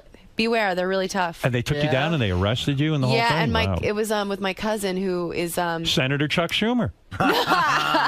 he's not my uncle. What is he? I don't know. He's like my dad's cousin. Oh, so you're not. You don't really know him. We know each other. Right, right. Does he if we root saw for each you? other, I think he hopes that I probably get hit by a train, so my name can stop appearing. Yeah, it's never good press for me. Don't you think the family is proud of you? Don't you think Chuck Schumer even says, "Hey, you know who my cousin I don't is"? know what It she depends is, but on the we're thing. related. Right. Like I think they thought Last Comic Standing was exciting, and being here, they'll be super excited about. But other things, like they don't really. Like I was trying to explain to my dad what a roast was, and he was like, "Well, maybe you shouldn't do that." You know, I was like, "Maybe not." What but, does your dad do for a living? He mostly just shits himself. He has MS. He lives in a hospital. But it's really somehow not sad because he still thinks he's like gorgeous. Like he's trying to get me to help him set up a Match.com profile. Wow. And I'm like, what do you want me to write? Like shits himself and has no memory. He's like, that's perfect. So your parents are divorced? Yeah. And he has MS. Yeah, but he's like happy. It's the weirdest. He's fine. You He's don't totally feel sad fine. about any of this? No, I mean, if I really think about it, it's so like I have seen my father drop heat in front of me at LaGuardia. It was the worst. I was going to spend the summer in Montana with my brother, and he was like, it was when you could still walk people to the gate of their plane. And my dad was like, I'm going to walk you to the gate. Like there were we knew it was getting worse. So we like went surfing for the last time together. Like we, all these last things. And That's that sad. was I'm really gonna cry. sad. Do it, please. I want you to Cry know. now. Let's see it. No, She's a but- bullshit artist. She's not crying. Right. Yeah, she's like, I'm going to cry. Can I have another latte? Yeah. Let me wipe my tears with this That's very 100. heavy to go surfing with your father for the last time. That was really heavy. Are you waiting for for the big call from Saturday Night Live or something? Like, did you ever fantasize about being on there? Oh, yeah. Did you audition? No, I've been asked to audition. I'm like, trying to get better, and I'm an actor, but I don't really do characters. But I'm not, like, my goals change so much that I want to keep getting better at stand-up, and I'm getting more acting work the past couple years. It's been really good. In other words, you still enjoy doing stand-up. A lot of people, like I saw Eddie Murphy on David Letterman, who I think is one of the most brilliant stand-ups. And he was like, at 27, I was done with it. That's it. I never wanted to do it again. I can't imagine that. I mean, that would be fine if that ever happens, but I can't wait to get on stage every night. Yeah. But it sucks traveling. I mean, everything other than the actual stage time is awful. Like, it's really depressing. Especially for a girl, because like guys at least go on the road and get laid. They'll get drunk. They'll get laid. After the show, I'm like, I hope no one says anything too mean to me. I'm like selling my CDs. I'm like, everyone has something. They'll be like, they'll think it's a compliment, and I'm like, they'll be like, you're a lot thinner in person, and I'm like, did you think that I wasn't going to hear that? Like, well, on TV, you're a fucking beast. Do guys hit on you at all at these clubs? A tiny bit, but they don't do it well. You know, they'll like come up and try and like make a joke. I would love to like meet a guy and be like, let's check out the Best Western. You're a successful stand-up comedian. Can you make a good living doing it nowadays? Yeah. Or is like income gone down because everyone's sort of hurting? The economy? No, I'm in a good position. I'm not rich. I live in a studio and ride my bike everywhere. What kind of living can a stand-up comic who's really headlining now and doing a good... Like headlining now on TV a little bit. Yeah. You can make 100. Can you make 200? Yeah. Yeah. Wow. So you could have a good year, make $200,000. Yeah, totally. And you travel. How many days a week you got to travel? I'm usually on the road 4 days a week. Okay. I'm trying to do it less. I'm trying to only go out maybe 1 or 2 weeks a month. Right. But the bigger you get, if you do a couple more of these Comedy Central then things, you get to do a theater. Right. And then suddenly the world is your oyster. Oh, you have a private jet. There is no road. You get to fly home, sleep in your own bed. You'll never drive yourself have sex with your own wife. So what's the goal? You want to be the world's greatest stand-up? No. You just want to make a living being a stand-up. You want to get more acting work. Yeah, I want to develop. I want to make... What's the best acting job you've had? I just did a movie with Steve Carell. Oh, no kidding. Yeah, it's called Seeking a Friend for the End of the World. That's a big deal. Yeah, and I'm developing a show with Comedy Central, and CBS just bought a pilot. Oh, cool. Very nice. I'm making moves, and I'm going to be on this show that's on Adult Swim called Delocated, and it's the funniest show I've ever seen. So this is it for you. You're on your way. I'm trying. I want to just what do you think? Don't you just have to keep making it interesting and fun for yourself? Yes, you do. Right? Yeah, otherwise you go insane. Let's go to Rick. We're on with Amy Schumer. Her album Cutting is available now on iTunes. Are you referring to the fact that you cut yourself or something? That my cousin did. Yeah, my sister did. Your sister was a cutter? Well, that's what the joke is on the album. Oh, that's funny. What? Yeah, well, the way I get off stage is I say, I'll leave you with this. My little sister, used to cut herself. And then I put the mic in the mic stand and I leave. And that's the joke. That's the end of my set. After I spend an hour with these people, I leave them with nothing. Is that a reality or is that a joke? It's a joke. It's a joke. I'm not clear, but I won't press you. No, on that. my sister's a school psychologist doing really well. I see. Okay, very good. All right. Well, that's what happens. If you do cut yourself, you become a psychologist. Rick, go ahead in Pittsburgh. Hey, thanks, King. Amy, were you spanked growing up, and do you think you still deserve a spanking for all that shoplifting you did? Well, thank you for asking that. All right, that's Richard. but it is an interesting question. I was spanked growing up. And fully nude? Yeah, and once in a while a finger would slip in, and I'd be like, wait, is this punishment or not? Who was spanking you? Your mom dad? Spanked me. Dad spanked me once because Mom made him, and he cried the whole time. But they didn't make it was really awkward. Did they make you pull down your pants and get spanked? I don't remember being ass out. Luckily, I was at an age where I totally had it coming. If they hadn't spanked me, she remembers. I loved every second of it. Because I find you a very intelligent woman, a very bright, sexy woman. But I could see where a guy gets intimidated because let's say we get in bed and then I want to spank you or something like that. I would think, oh, she's going to think this is funny. She's going to make jokes about it. I mean, I have no jokes in the bedroom. You are able to turn it off. I am dirty, and I have no jokes in the bedroom. What does it mean you're dirty? I like having fun in Not bed. Anal. I've never had anal. You talk dirty?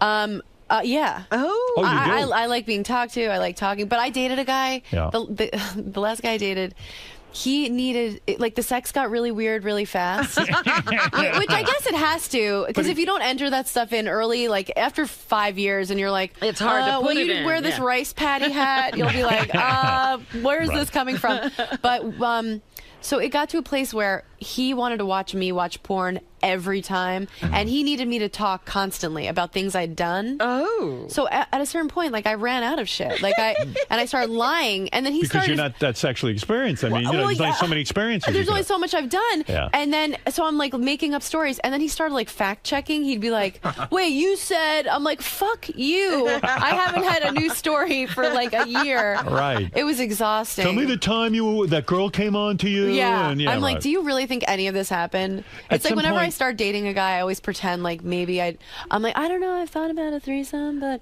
And then 6 months in, I'm like, I'm not doing that. At That's some weird. point, I mean, at some point, you know... You just gotta like having sex, it can right? get it can get exactly. Yeah, it can get like, weird. what about just fucking each other? Yeah, doesn't it feel good enough being inside of me? Penetration. Yeah. Right. Come Do you need on. a lot of foreplay? Not a lot. Right. I like If a guy spanks you, you don't think that's weird though, right? You're No. okay with you're down with it. I'm more than down with it. Right. Oral Yeah. sex okay with you both ways? Totally. You're all right with it. Huge fan. Unless you're not circumcised. Yeah, in which case, get out of here. Gunplay. Gunplay. Choke Only on you- the high holy days. Shoot you in the foot, maybe, with my gun? All right. Let's go to Bill. Bill says he wants to say hi to Amy Schumer, the new album Cutting, available on iTunes. Go ahead, Bill. Hey, Howard. Hey, now. Hey, now. Hey, Amy. How you doing? Hi, Bill. I really love you. Thank you. All right, I don't think we're going anywhere with this. Nick, let's go to Nick in Charleston, West Virginia. Go ahead. Hey, Howard. I just want to get your opinion. Don't you think she's 10 times hotter and funnier than Whitney Cummings? Well, what about that? Are you, because you... Are sort you of, hotter because, than Whitney? Yeah, first of all, yeah. No. Are you hotter than Whitney Cummings? That's a definitive no. Are you friends with Whitney Cummings? Yeah. Okay. I like Whitney very much. Me too. Now, because you're a female comic, it's almost like, you know, Eddie Murphy was talking about this. He was the black comic for a while. He was like, there was no room for two. Yeah. It's like you sat in, Whitney wasn't on the comedy roast. Now, are you being compared to Whitney now? Is it like a competition? I haven't, no one has said that to me. But I think there's room for all of us, for real. I would think so. And I don't know how other people feel, but when I see a funny woman, I'm like, yes, like, trust me, I don't want to be the one. I think women are hilarious. So at Whitney, there's no sense of competition. Whitney's yeah. very funny. She's motivated. Like, Are you a she's Sarah great. Silverman fan? Yeah, totally. Are you a Sandra Bernhard fan? Yes. You like you root for other comics. Hell yeah. Rosie Absolutely. O'Donnell, you enjoy I her? do. Yeah. I do. No, Ellen you DeGeneres, you like her? Yeah. You do. So you like, she had me on her show. I was the first female comic. She had me on her show. do you know her personally? Just from her, Just like from, her just getting from me the on the show. Yeah. All right. Let's go to... Howard, can I throw in one more thing? Yes. Whitney, I'm sorry, Whitney. Amy. You can call me whatever you want, Bill. Oh, Bill's gone. Nick, This is West Virginia. Nick, go ahead. I have masturbated to those pictures of you online many times. So What pictures? Thank you. What pictures? I posed naked in Cosmo. Did you? Mm-hmm. What am I going to... Sexiest thing I've ever seen. Is that Thank true? you. Yeah. You were nude? Yeah, No hang-ups, I shot huh? at the Comedy Cellar. You have big breasts now. I'm Thanks. looking. What are you, like a C? Yeah. I'm going to say you're a C cup. No inhibition about that. No, I'm like, I better do it now while everything is still kind of where it's supposed to be. Did anybody say to you, like an agent or anything, like, listen, Amy, don't do this? Yeah, and I was like, bye. And I'm doing this. And what'd your mom say about this? She was at the shoot. She was there. She was watching the door. We did it at the Comedy Cellar, and she was making sure no beer deliveries came in while I was... You showed the vagina? No. Just the titties? Yeah. What'd you do with the I vagina? was just in underwear. I mean, Panties. they were like, will you take off your panties? And I was like, okay. And my mom was like, no. No, you I was pay like, for that. Oh, yeah. I was like, okay. No kidding. No, yeah. I have to see this. Check it out. Oh, you are free. Hey, thanks, Howard. Why did you bring your mom to a nude shoot? I don't know. I think, I wouldn't feel sexy in front of my mom. I didn't mind it. I guess that is pretty boundaryless and disgusting, but I felt fine. Because it wasn't about, it's Cosmo, so, I mean, I wanted to feel sexy, but Was it was your mom more, naked too, just to support everyone you? was naked. Beautiful, Her yeah. boobs were on the floor, running around. Wow. No, it was, Oh, there it is. There's one of them. Look at you, naked. Oh. Oh. Smug over the shoulder shot. Yeah, It was like about the article I wrote to go along with it. I see. They gave me like 6 pages. Like they've been very cool to me. Kate White, the editor-in-chief there, is the coolest woman ever. You look so cute there. Thank you. Yeah, they chose like a little cute one. I was like, can we use the ones where I look dirty? And they were like, no. But no nips? You don't see any nipple? No. Well, I have some. I don't know if there are any online where you see nipple, but there were some where you saw more. Yeah, and you have a good body image. In other words, you don't sit there all day like these women and obsess. Oh, I've got to lose 5 pounds. I got to gain 10 pounds. No. You're not freaked out. I mean, I'll have days where I'm like, oh my God, what happened? But I feel like sexy. I feel like good. I work out. I take care of myself. When you date a guy, do you walk around the house nude? Not over like not annoyed. I'm not You're like not the a sign nudist? like opening Okay. pickles. But I'm naked a lot. I'm not hurrying to the bathroom covering myself up. All right, Abe, go ahead. You're on the air. You're on with Amy Schumer, and then I'll let you out of here. We've kept you locked up for an hour. Go ahead. Thank you. Hey, Howard. Hey, now. Hey, Abe. Amy, just a question and a comment. Okay. Number one, what is it you do for a living? And number two, I'm looking forward to seeing you appear on a carton of milk. Okay. What does that mean? That's an insult. He's He wants insulting me her. to be. yes. He wants me to be. I saw you stolen. on the Charlie Sheen roast. I didn't think you were funny at all. Okay. Oh, come on. You're- She was so funny.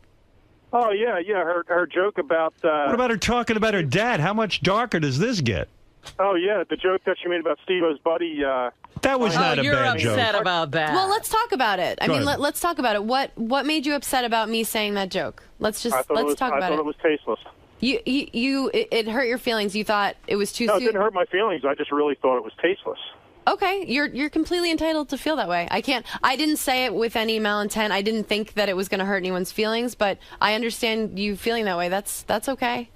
Okay. I mean, I'll tell you this. You're cute as hell. I'd love to bang you. Thank you. Well, that hey, means the that's world. nice. That's something. That means the world. By the way, I Thank should you. tell you, this guy is Anthony Jeselnik, the guy you date. Yeah, so go ahead, Pat. Pat, you're on Hey, how you doing, Howard? Hey, now. Amy, you were on a roast a while ago, and you did a joke about leg braces. It was the funniest thing. And thanks. What one was I that? think you're Well, the I just greatest said- comedian, and I'm glad you're getting, the recognition you deserve. And Howard, I love you, 20-year listener plus. Thanks, Pat. And thanks for getting me through every day. All right, Oh, Pat. Thank you. What was the joke I that just Pat's said talking I about? wasn't a good-looking kid, but then the old story, I finally got the braces off of my legs, and yeah, that's it. But that's really nice. Well, Amy, I wish you the best. Thank you so It was much. great having you here. Thank you for having me here. This the is a album dream. is called Cutting. I enjoyed your performance on Charlie Sheen Roast, Thank and I you. wanted to meet you, and I'm glad you came in. I think you're great. Thank you. Amy Schumer's album Cutting is available now on iTunes. Don't miss Amy November 5th at the Varsity Theater in Minneapolis. It's going to be a big show. Well, there's a theater. Big All right. You sell your own merchandise after the show? Yes, it's the worst. Is that the most embarrassing part of being a comedian nowadays? It's like the red light district. In other words, you get off the You're show. up on the stage. I mean, you're on the stage, you're the big star, and then you what? You walk to the back of the club. Peddling my wares. And you It's so stand there- humiliating. Can you get someone to maybe do that for you, or Yeah, but then, then what it's- items do you have that you sell? Oh, I just sell a CD. Just a CD? No T-shirts? CD and my hypercolor T-shirts, my Your clothing line? boxers. Yeah, no, I've got so nothing else. you have a booth. You set up a little booth, They'll have like some table, and they'll just have my CDs there waiting for me. and you'll sit there. And I sign it. Yeah. And do you bring change and things with you so you can? I'm the worst. Yeah. Like when I did the last Comic Standing tour, I sold a CD that I would just burn on my computer, and I would sell it for $5. And sometimes I wouldn't have any more CDs, so I would sell like the cookies that they left in the green room. But That's no, funny. I'm not good at marketing myself. Is it worth how much extra money can you make a night? Is it worth the humiliation of sitting there and having to sell your own CD? I can make an extra $700 a weekend, Oh, wow. and that's a lot. That's a lot of money for me. That's big money. But it really doesn't feel worth it. It Yeah. is a horrifying, embarrassing thing. Do you bring your own credit card machine? I mean, how does it work financially? Like, how do you No. like? Let's say someone I'm buys. standing there. If someone buys, I don't know how much a CD is. How much is $20? Yeah. And they say, "Look, I have 100. Can you break it?" I'll say no. Can you go to the bar? Sometimes see. people be like, I have to go to an ATM, and then they leave their date there with me, and they're like, "So, where do you go next?" And I'm like, "I want to kill myself." Now you've got to I wanna- entertain this person. It's because you've just expended so much energy. You know, Yeah. you put so much of yourself into it. The last thing you want to do when you leave is that, so right after the show, I have to be Also, like tap dancing. I would think, to build up your star quality, to see after you've killed on stage and you've done your thing, to be sitting there Yeah. hawking your wares, so to speak. speak. It's not good. Wouldn't it be good if the club could just provide someone for all the comics that would sell? I guess you can. But then people feel like it's mean and they want a picture and they want to meet you. So it's like, Right. okay, All I'm like, right. let me do that. These people came out, they spent their weekend night with me.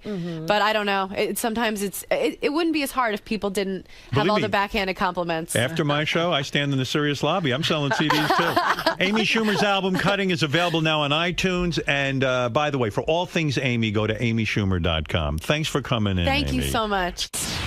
That was fun. Thank you so much. I had a good time. I Oh hope you man, did. so did I. Thank you Great so meeting much. you. Amazing meeting you. Thank Yeah, you. a lot of fun. Thanks a lot. You're so funny. Ooh, thank you. I get the.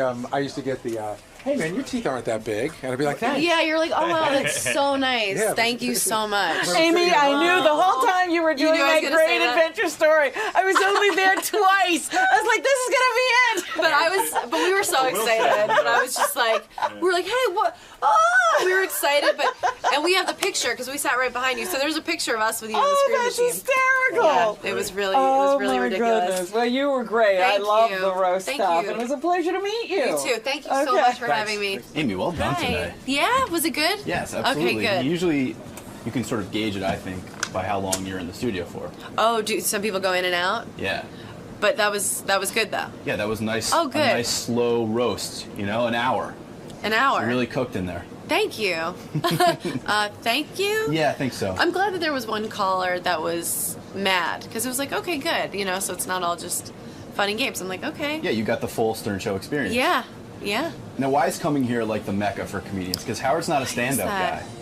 I think just because he's so honest, he doesn't blow any smoke. So, if he likes you, he really likes you. He doesn't need to pretend. Right, so he's not shticky like some terrible comedian. Yeah, he doesn't need anything from anybody. So it really comes just from a place of him enjoying what you do. So it's like the biggest compliment. Cool. And I look forward to your next appearance, and hopefully we can talk more about Uncircumcised Frenchmen. Yeah, let's get back to that. Yeah, I wanted to know more. Let's get back to the rape.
Casey's on the phone. You remember Casey? You used to work here. Oh, Casey Armstrong? Yeah, Casey Armstrong. You're doing very well. Always love to hear from Casey. Yes, Casey. Howard. Hey, man. Hey, brother. How you doing, man? What's happening? Hey, listen to me. I got this thing on demand. They put it on like the Cablevision. Yeah. And, you guys had an episode where all you guys took your shirts off, and I have made critiques on each one. Did we do that? When did we do that? When was that? It must have been older. No, it wasn't. It was after I left. It was. It must have been like a year ago or something like that. I don't know. I don't remember that. Didn't you leave Hey, Robin, like how are 10 you? years You're ago? very sexy. After he left. Yeah, okay, go ahead real quick because I got to get the news. Okay, ready? All right, here we go. I'll do it quick. Howard, first of all, I'll start with positive, all right? You have a good back. Right. Your back is nice. Thank you. But you got cow nipples. You have huge nipples. Me? Yeah. Did No, you know I that? don't. I have a nice chest. Yeah, no, but your nipples are huge. They're like cow udders. No, you got the wrong guy, man. Well, dude, your nipples are big, and Sal has big nipples, too. Really? Gee, I never thought of myself I as big. didn't think I about always that. see myself as a small nipple. Are you sure you were looking at me? I'm positive, brother. Maybe my nipples don't photograph well. They photograph big. Yeah, because I kind of have small ones. No, you have big nipples. By the way, is Casey gay or what? Yeah, what are you doing? Evaluating their bodies No guy ever looked at my nipples before. and came away with that. I might be a gay. I don't know. But, but I can tell you something. Fred is looking amazing. Right. No, he's jacked up. He's got he's got a great chest. He's got good arms. Right. Right. I mean, have you? Wow. He's like intimidating this guy. This is so weird, this call, isn't it? This is a weird call, Casey, but go ahead. No, it's a good call. You complimented me. Well, yeah, okay, but still, it's weird. But all right, I'm going through it. Richard, he actually has a good. He looks like a lumberjack. You know what I mean? But he has a huge gut. No, he's super ripped now. He got thin. He's thin and ripped. No, he doesn't look that bad. Well, I guess it might have been a while ago. Yeah, it was. Sal has a lot of fat deposits on the side of his chest. Right. And he has good vascularity in his shoulders. Do you care, Robin?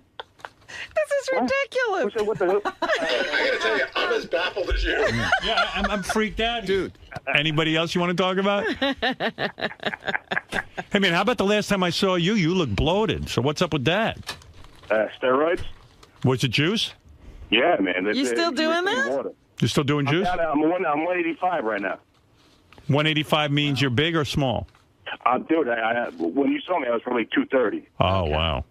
It's either that or AIDS. I'm not sure. Anybody else? Any other guys you want to talk about, like Benji or anything? Yeah, Who else took their shirt off? Cockstrong. What? He looks cockstrong. Benji?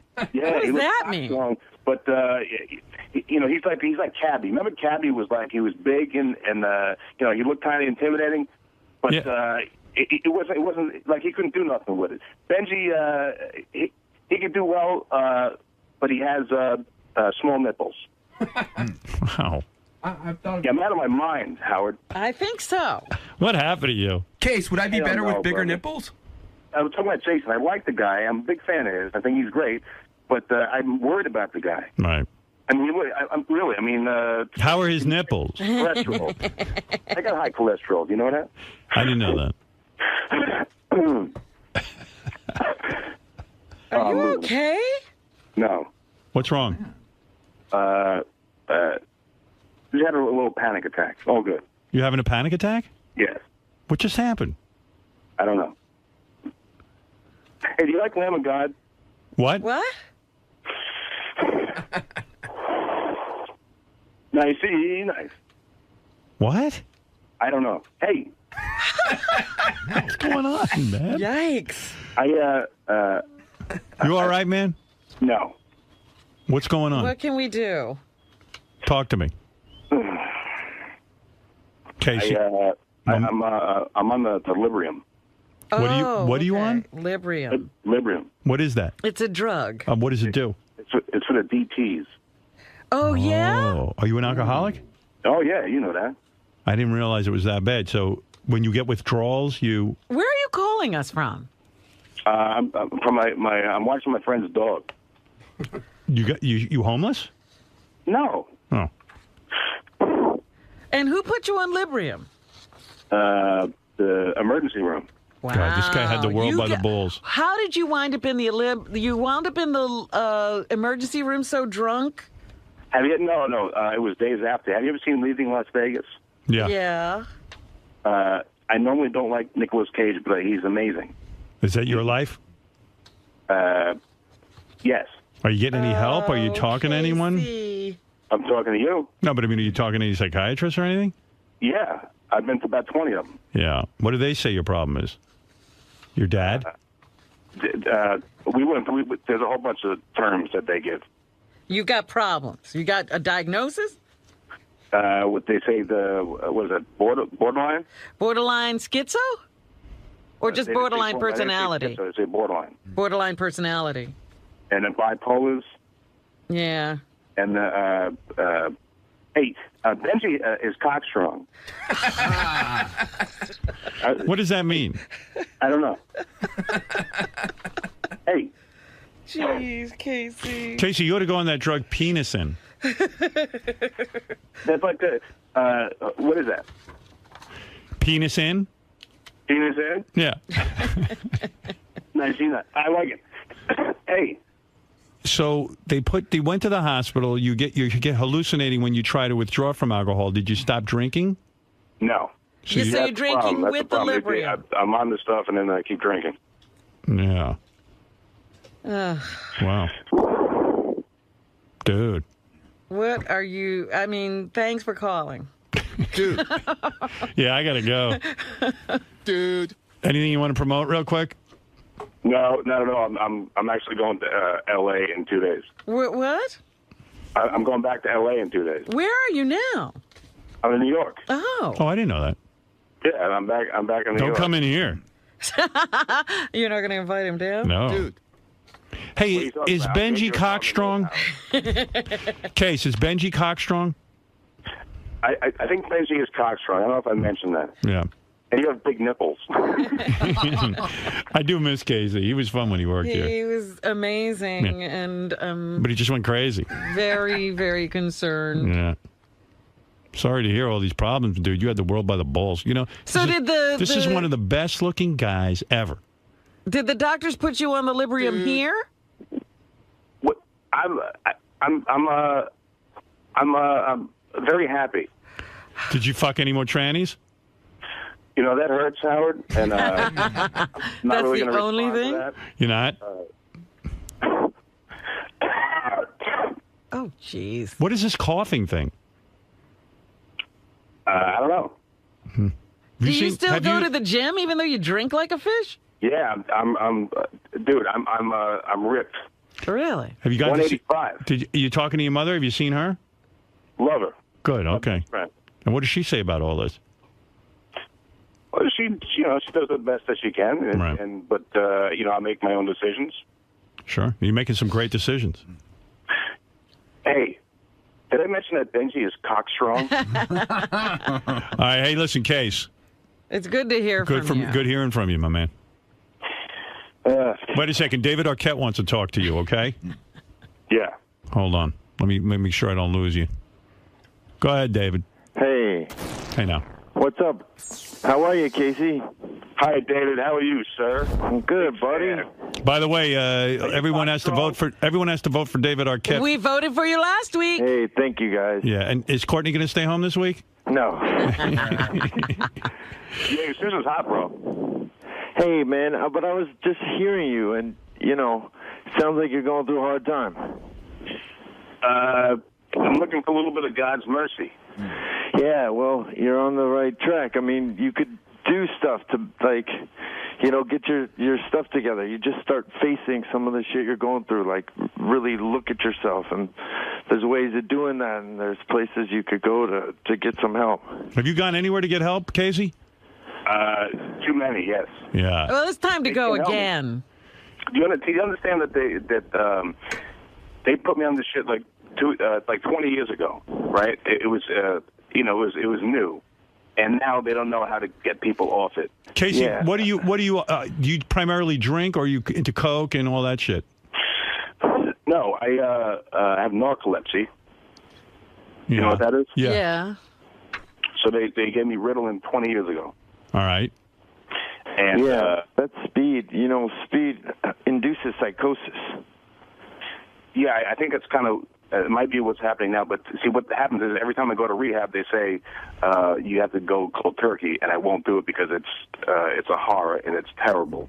When I go to jail, that's what they do. It's the worst ever. I can't explain it. How many times have you been in jail? 4 times. 4? And they make you go cold turkey, and what? You can't handle it?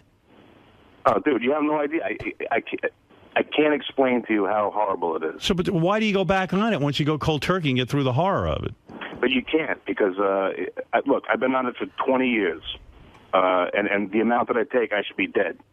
How much Ritalin do you take a day? It was 300 milligrams, now it's 200, and the overdose is 80, I believe. Wow. Hey, David. Yeah. He's hardcore, huh?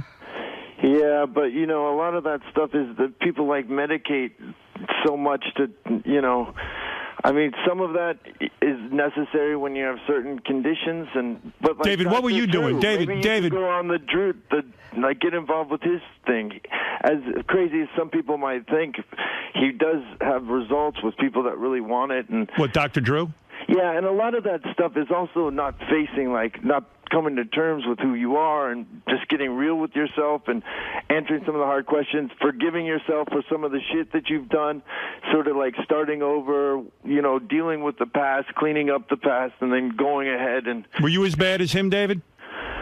I had different problems. I mean, everyone's got their own issues. But you were primarily drinking, right? Come on. You were primarily drinking, right? Primarily drinking, but you know, when I was younger, I had drug problems, and when I, you know, had this last thing, I did ecstasy a couple times and mushrooms and shit like that. Are you in any condition to really be giving Casey advice? I mean, you're sober and everything? Oh yeah, I'm almost 10 months sober. Okay. What do you think of that, Casey? For me, it's like a real like. No, I was sober. What? I was sober, and I hated it. It was worse than this. What are you talking about? He wants to be a drunk. He never was sober. When were you sober? I went to rehab. Don't you remember? I went there. I was sober for 4 months. And you hated it. I hated it. It was the worst possible thing ever. Oh my. Did you do anything to, like, you know, try to, like, face... See, part of it's, like, you get all these feelings back, and it becomes really difficult. And then you have to, like, get some sort of tools to be able to deal with those feelings. You hear what he's saying? Casey, how much are you drinking a day? Dude, you know what I want to do? I'm like a bottom, like at one point. You're a bottom? I knew it. Always suspected. You know, Howard, with the gay stuff. For 1 minute, we're talking serious now. Okay. Yes, all right. We are joking. Just tell me, how much are you drinking a day? About 20 to 30 shots. A day? Yep. 20 to 30 shots a day. David, did you drink that much? Not really, no. Wow. Casey's hardcore, huh? Yeah. And you'll never see me drunk, ever. Congratulations. I mean, 20, 30 shots a day, and they never see you drunk. You will never see you drunk. We see you drunk. You're one of the greatest alcoholics of all time. Bukowski said everything shits and then it dies. So what do you think of that?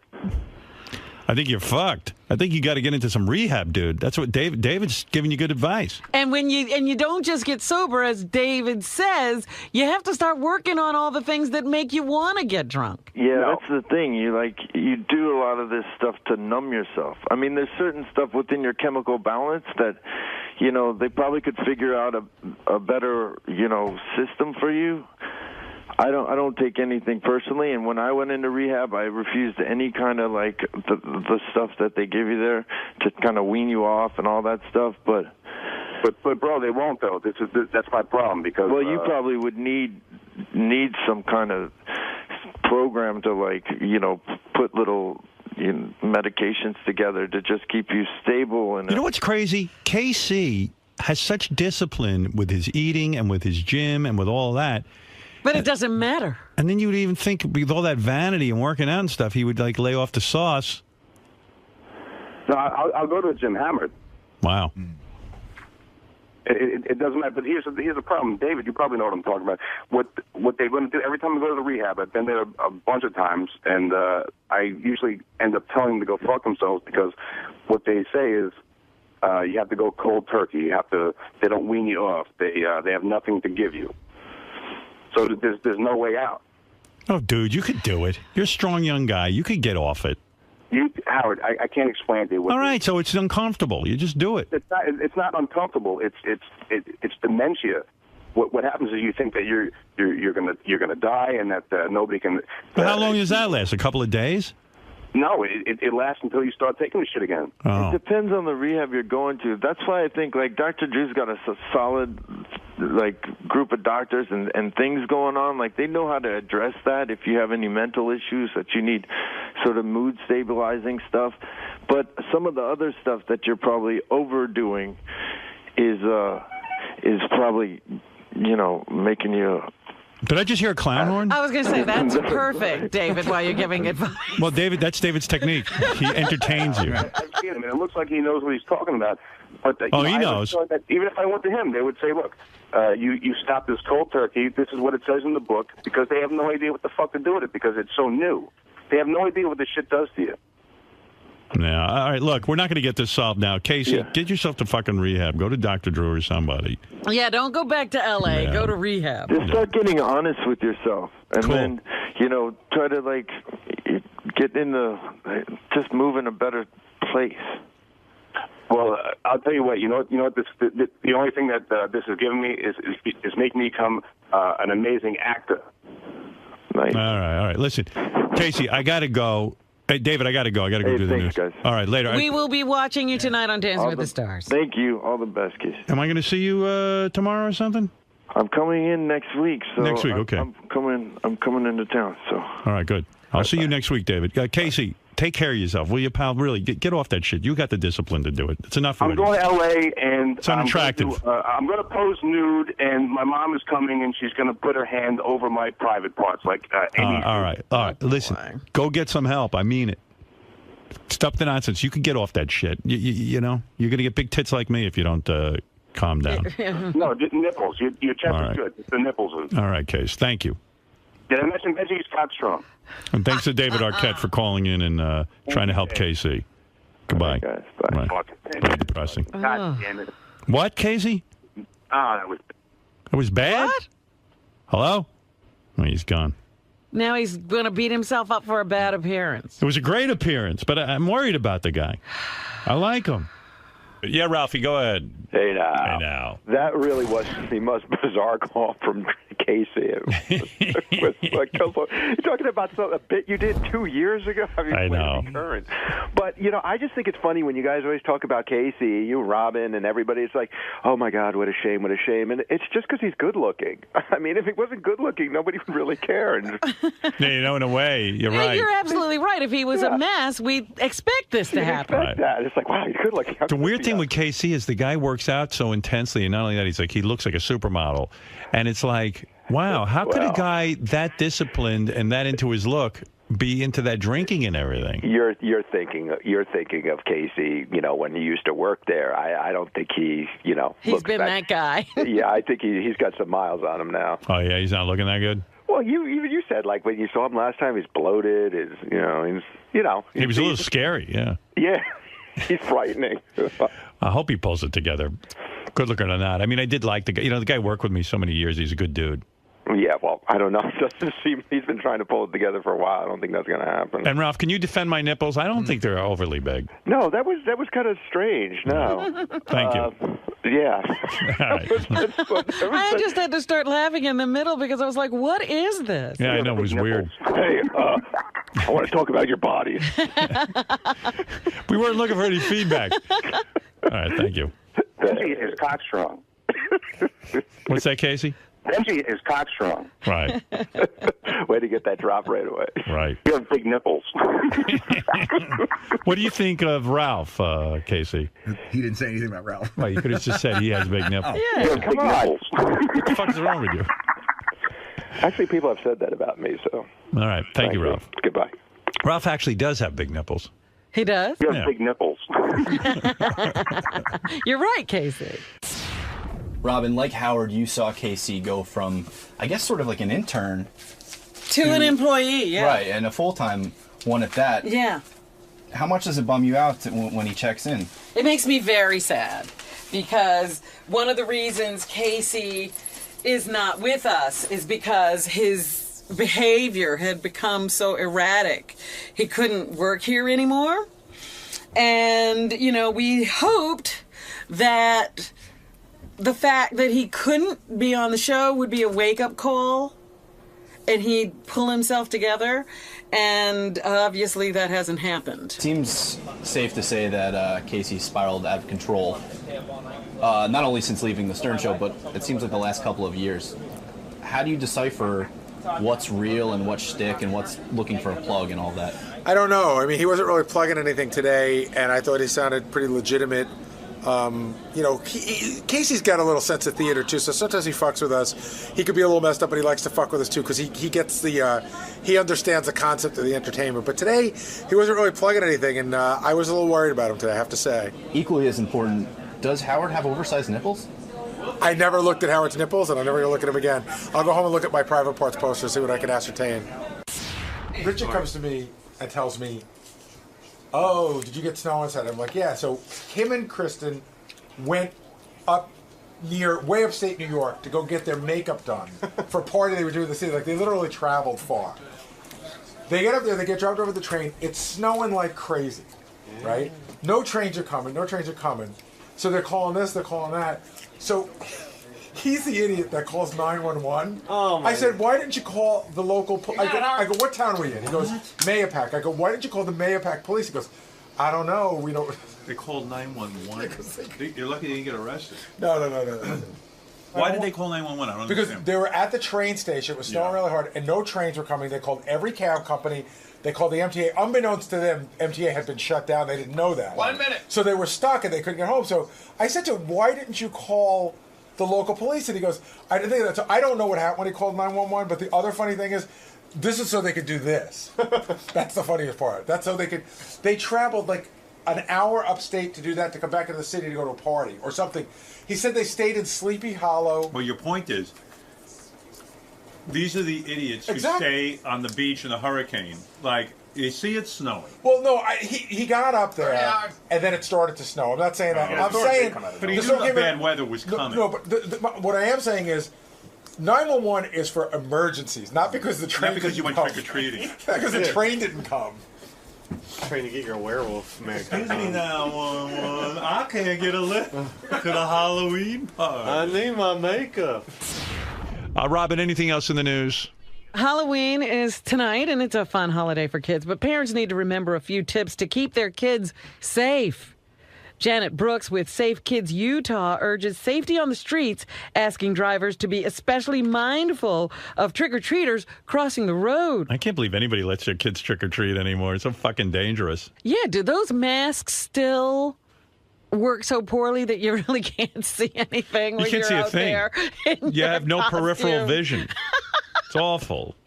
Really, you are sort of like a sitting duck on the road. Yeah. Other tips for parents to follow are to make sure costumes are flame resistant, fit properly to prevent tripping, and to use reflective tape on both the outfits and treat bags so kids can be seen. Parents should also check over all treats for any signs of tampering before letting their kids eat them. A flame-resistant costume. Most people don't go to the store and buy, they just like dress up in like some clothes, and then you go to some asshole's house, you got a bunch of pumpkins with candles in them, and your kid's on fire.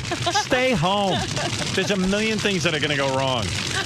It's inevitable. I think a lot of people have gone to parties because you can't trust Right. to have your kids out there on the road. I like flame-resistant costume. Make sure your child's in a flame-resistant. I'll put him in an asbestos outfit. I mean, what are you doing already with this Halloween? It's enough. I know. When you've got to take all those precautions, isn't it a sign that maybe we shouldn't be doing this? And Richard's so fucking retarded that, like, I went into his office to take some photographs of him the other day, and he's like, got like pumpkin candles burning and pumpkin shit hanging up in the office. Right, he's the very one who's going to light a kid on fire. Yeah. Less pumpkins and more work back there. By the way, he said he was going to get a pumpkin scrub this weekend. You know, he even does the whole spa thing. That's nothing. He with pumpkins. So Richard, I guess, goes to a party every year, so he gets professional makeup done. But of course, he lives in New York, and there's no one who can do his professional makeup.